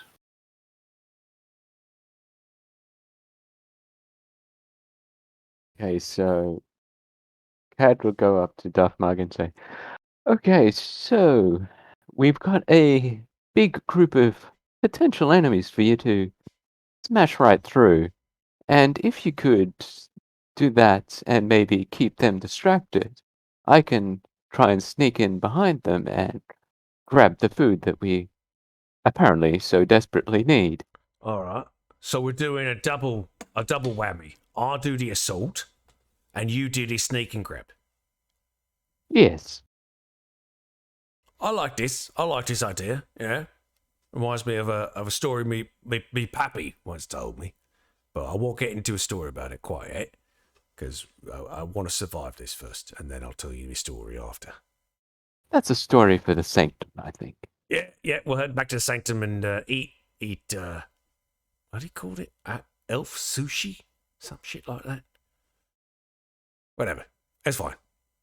Sounds like a plan. All right. So, That's the plan. That is the plan we have. All right, so you have your goal, your target, your plan. Now you just need a couple of details on how everything starts. So we're the ones who narrate this, yeah? Yes, you are. Okay. Cad or Red or whoever is behind the curtain, give us a how it starts. I want to hear this. I'm actually interested. Okay, so I actually think that Duff Mug would basically start the quote unquote combat, but Cad would get into a position that's away from any of the sight lines and basically signal to Duff Mug to make this start the distraction. So basically, do thing is he knows Duff Mug isn't the most intelligent thing. He'll just do a countdown. Basically, 3, 2, 1, punch. Okay. And that I think that Duff Mug would understand punch. Even if he doesn't understand countdowns, he understands Yeah. physical punch. I love it. Yeah. Right. And I guess before I run in screaming with whatever the hell fucking weapon I have at hand, can I just determine if there are any like actual people at the orchard, or is it just like completely empty? There's people around. Did you guys come during the day or the night? Ooh, good question. I think we'd probably go during the... Well, if we come during the day, it's for maximum casualties. If we come during the night, it's for maximum apples, and probably the least amount of consequences. So probably Twilight, I would say. Okay. Kind of basically the shift changed. So basically, Cad would probably have told Duff Mug where the shift change starts, and that would be where the most people would be. Yep. I like that idea. Right. So that you could actually say works that out. Cad had been out there pretty much all day and scouting the area, while Duff Mug was probably in the sanctuary boozing up or something. Sure, why not? So that works out well for the engagement roll I did. You guys start with the upper hand. Yeah. All right. So as you come rushing into the orchard of this small town, aimed one orc to a large contingent of guards that are currently in the midst of getting changed as to who's going to be on shift, with a number of smaller goblins following behind. There's a rule about paying gold to have your minions do things outside of their normal in-dungeon stuff. You roll up on this guardhouse and into this orchard, and let's see how. Okay. That being said, that just want to bring that up is technically that's something that we missed in the book is each of us have minions that we can control. Ah, yeah. Yes, you each have a pack of minions. Yes. Okay. So I'm thinking what my minion pack would have been the ones doing the scouting. Then when I get there, shit happens, essentially. So what would your minions be? My minions would be harassing and commoners and cheering me on. You are in cheer crew. Yes, absolutely. I need a hype squad. That's what I need. Duff Mug. Yeah, that's what I need to hear. Yeah. Oh, it's just like in Get your own Shadow hype of War, whenever the Yes. an orc captain comes out. That's exactly correct. So at this point, it's the time for action rolls. So describe what you want to accomplish. How many guards are there? I'll say 7. Okay, cool. How many are within range of my smashing material possessions. I don't even know what I have. You can absolutely go ham. Okay, cool. Yeah, I'm gonna just fucking lay in. Just the closest one. I'm gonna assume with the gear. Let me see if there's a there's a brute. I don't have any stress yet. I have this thing called assault, according to what I'm seeing, which is on a success in a close combat, which I have to roll, of course. You can cleave into a nearby enemy. So if I assume that if I hit or if I success on this particular thing, I could potentially take out at least one, if not two, of these fucking people. Yes, and you will be rolling 4d6 because you guys start in the dominant position because of the lucky engagement roll. All right, cool. 4d6. There we go. We have to pick the highest one. Hopefully I get some sixes here. Yes. Whoop, that one fell off the table. Let's roll that again. Okay, so the highest one of the four I got was a 6. So that was a success. That is a clean success. You go in, describe what you do. Yeah, I mean, if there's a human that has any kind of weapon out, I kick him in the chest. He goes flying against the wall. I take my beat stick, which is what Duff Mug calls his enormous just club, and he just pastes the guy right against the wall. And the rest of them react with fear and horror, scrambling over the small table and scattering the dice and the cups that were across the top of it as they rush to try and arm themselves. Cat, what are you doing? Before Cad goes, I just want to say one thing. As Duff Mug like pastes the guy and everyone starts screaming, he's like, "Oh shit! I forgot to say it. Whoa!" And then he has just like a look of complete like abandon on his face, like he fucked up. He totally fucked up. To his credit, the goblins that came along with him try their best to go along with it with a "Wah!" Oh, I'll give it like an 8 out of 10. Oh, you can work on it. You can work on it. So, Cat, what would you like to accomplish with this action? Well, I think the is skulk. Skulk closer towards the stored apples, we'll say.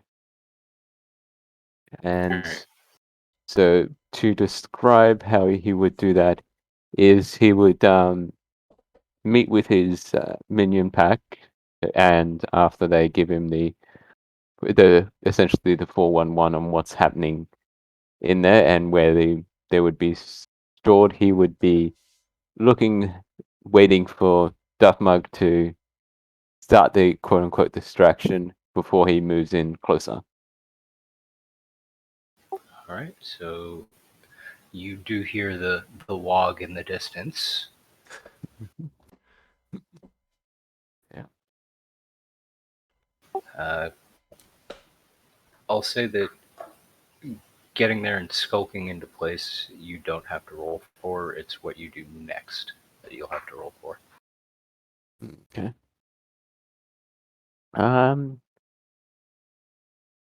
Then in that case, he would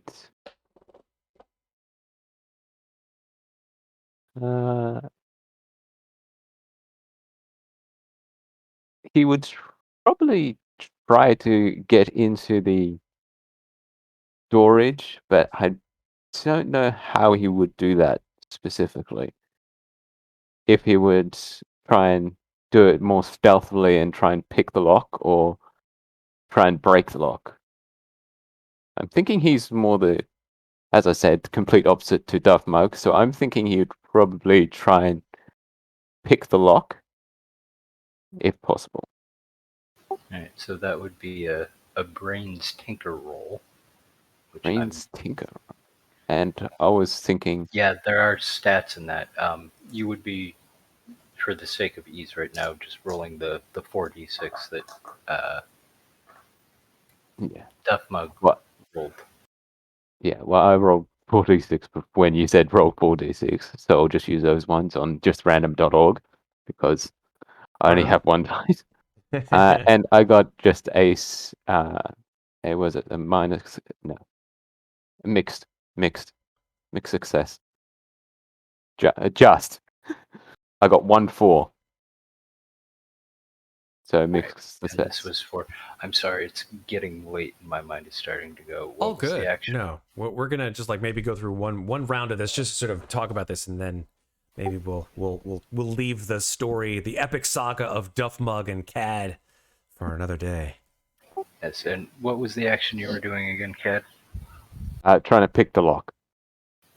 Yeah. So you do manage to get the lock open, but and this would be a thing for the supply boxes, which is part of the gear stuff. You would break your lockpick in the process, and the loud metallic twang that comes with the lockpick breaking rings out through the night, and you hear a dog start barking in the near distance. Oh shit! Well, shit. Hey, Cad, you got that lock open yet? Yes, but I think we may have some more animals coming. Sorry. What do you mean? Oh shit! And like Duff Mug just like hears the dogs barking. He's like, well, maybe I can make some elfies into doggy treats or some shit like that. Think of the food. Yeah, no, gobbies like doggies. They eat dogs. Sorry if X card is allowed here. I'm gonna I'll throw my own X card because I didn't even realize what the fuck I was saying, and I'm just gonna be like, nope, I don't eat. Yep, I throw my own X Don't eat card. dogs. What I'm saying. Sorry. They're off limits for the goblins, but the elves aren't. That's true. Elves are delicious and nutritious. Yeah, so I think at this point he's just swinging. He's swinging for the fence. He's trying to get as many people down and just and either that or run away as possible. So just continuing to fight through anybody who's still around, who hasn't run off. How many people are still who are still around? They're still all in your immediate area. Some of them seem to be arming themselves. Some of them seem to be just trying to get out of your reach. Okay. Yeah, if you'd like to pay some more, We would like to paste some more. Yes, let us paste some more humans and elves who have done a disservice to themselves by. My God, elves disservice to themselves. I am on a roll tonight, folks. Let's go. 4d6. Yep, still 4d6. All right, let's go. That is the highest of those is a 5. I had 2 of them, but it's still only a 5, which is mixed success. Alright, so you manage to kill multiple of them, but you receive a wound in the process. Uh-oh. Okay. And I will let you narrate that.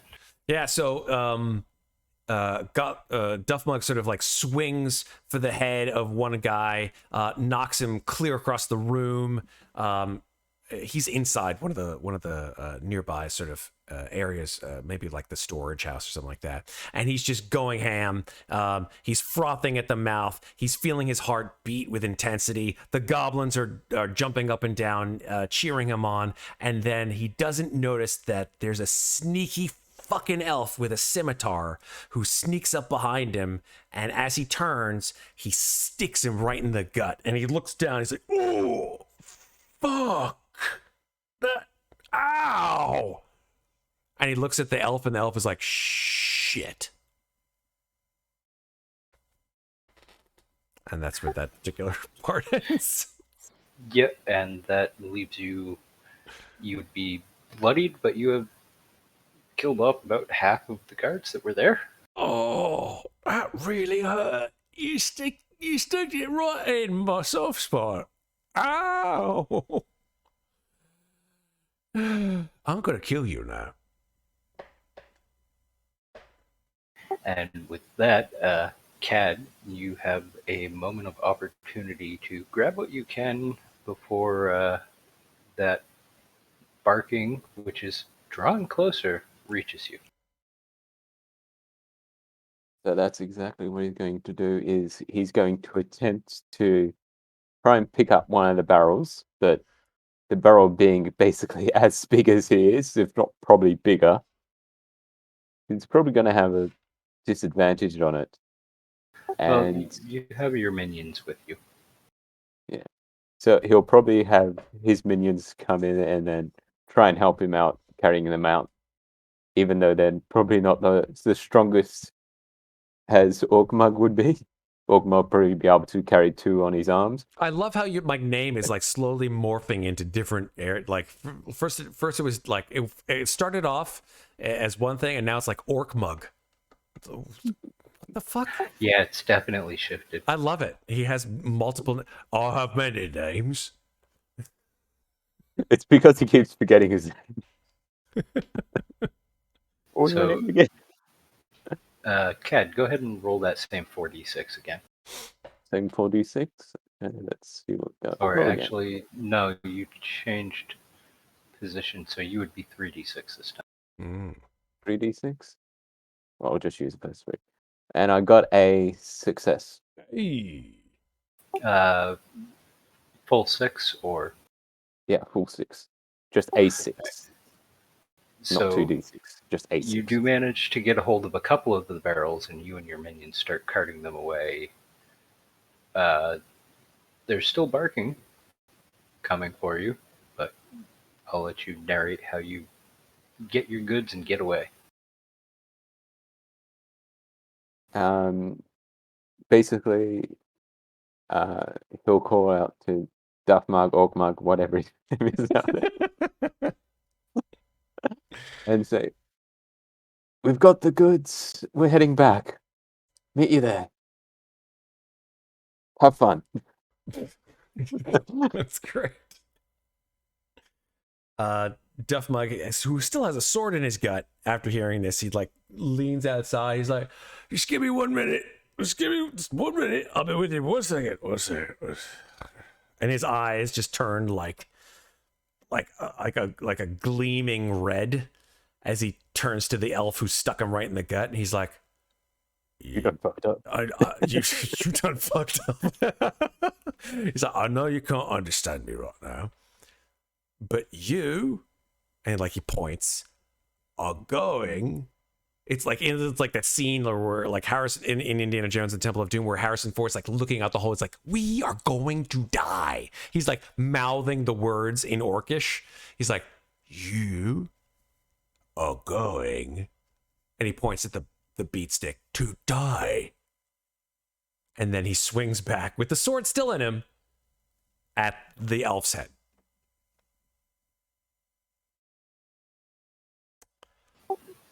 Go ahead and do your 3d6 roll.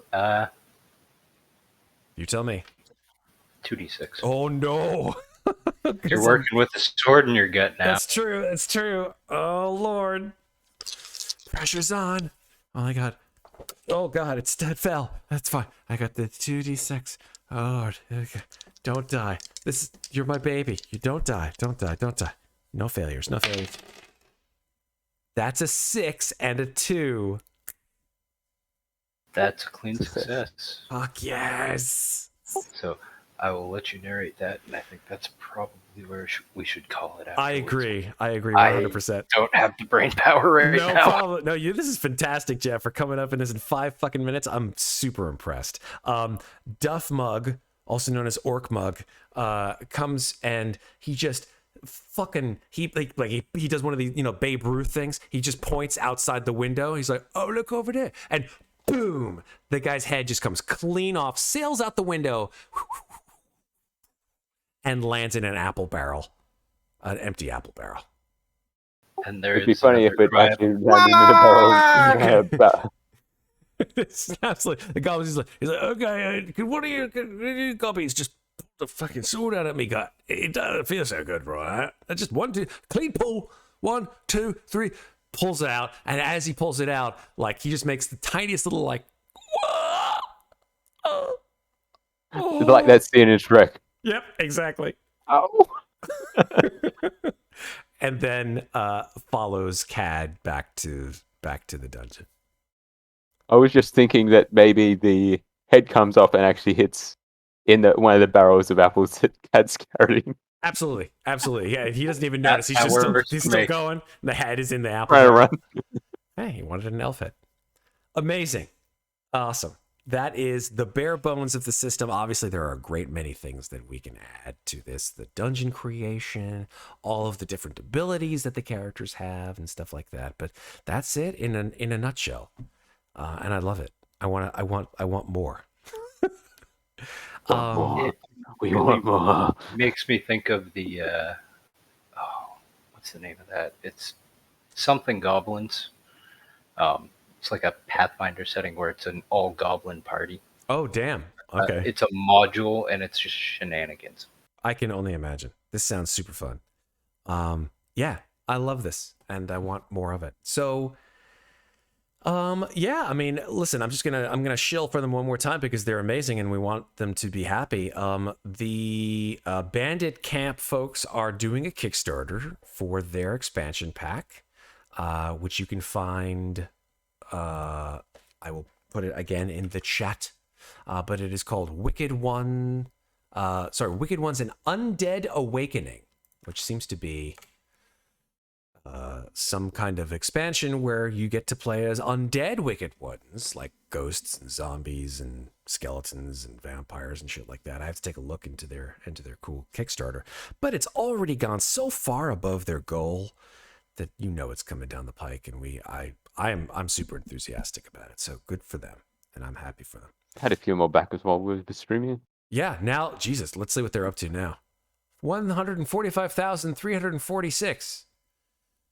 Good God, man, that's a lot.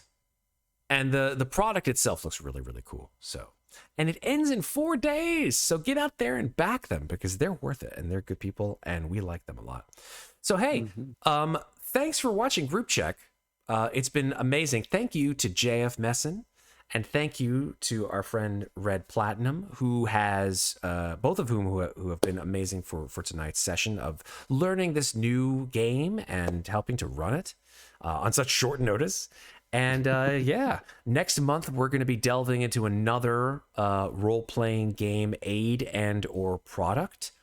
One which is very near and dear to one of our hearts because it's actually from a person who has become a slice and dicer relatively recently, but who is a person who we appreciate for their genius because they make all the amazing maps that we use in Alien RPG. Who is Jasper Nelson Siren. So we're going to see one of his products next month. And we'll get another couple people here and Group Check, and we'll be able to check it out. But unless you guys have anything else further to say, do you guys want to tell everybody where you can be found on the internet? We'll say goodnight. Do you want me to go first? I'll let Red Okay. go first. Red, you go first. You can find me at different places around the internet. I'm pretty much everywhere, but I don't post, so all you'll find is an empty profile, probably. So they can find With you. a standard profile picture. They can find you nowhere. You just hide from the world. I love it. Yep. Cool.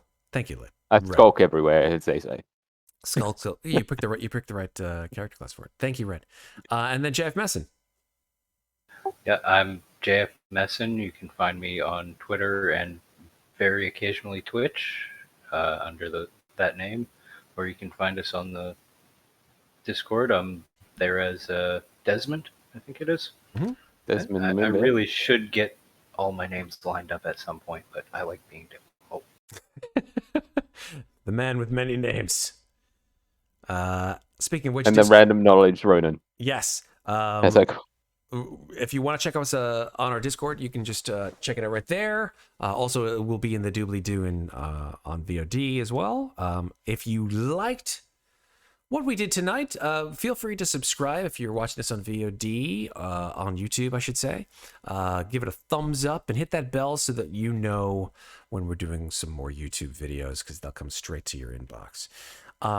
beyond that, I have been your erstwhile host, Matt, here also known as at Slices and Dices. Here on Slices and Dices, we do role-playing game content every Thursday and Friday, with occasional breaks, of course, for other things. But yeah, check us out if you wanna hang with us. Check us out on our socials and on Discord, and yeah, come in and say hi, because you're cool enough that we want to talk to you, and we appreciate everything that everybody does for the channel. Until then, folks, we will be back next Thursday. Let me just check the schedule very quickly to make sure that we have that for, well, Thursday, actually, sorry, I beg your pardon. Next Thursday is Alien RPG, our infamous campaign, The Frontier War, which comes back for session, what is it, 17, I think? Jesus. Where we get to find out what happens to those folks. And then Friday is Ravenloft Demands a Dread, so we'll come back for that. Both channel showcases are at 9:15 Eastern Standard Time. Until then, folks. Even though on Twitch it just says past. Yeah, it says that because you can't do 9:15 on Twitch. You can't like show like, oh, we're starting at 9:15. It's either 9 or 9:30. Twitch. What are you gonna do? Yeah, until then, we thank you for joining us here on Slices and Dices, and as I say, with all feeling behind it, take care of each other, but don't forget to take care of yourselves. Have a great night, folks, and a great weekend. We love you. Bye.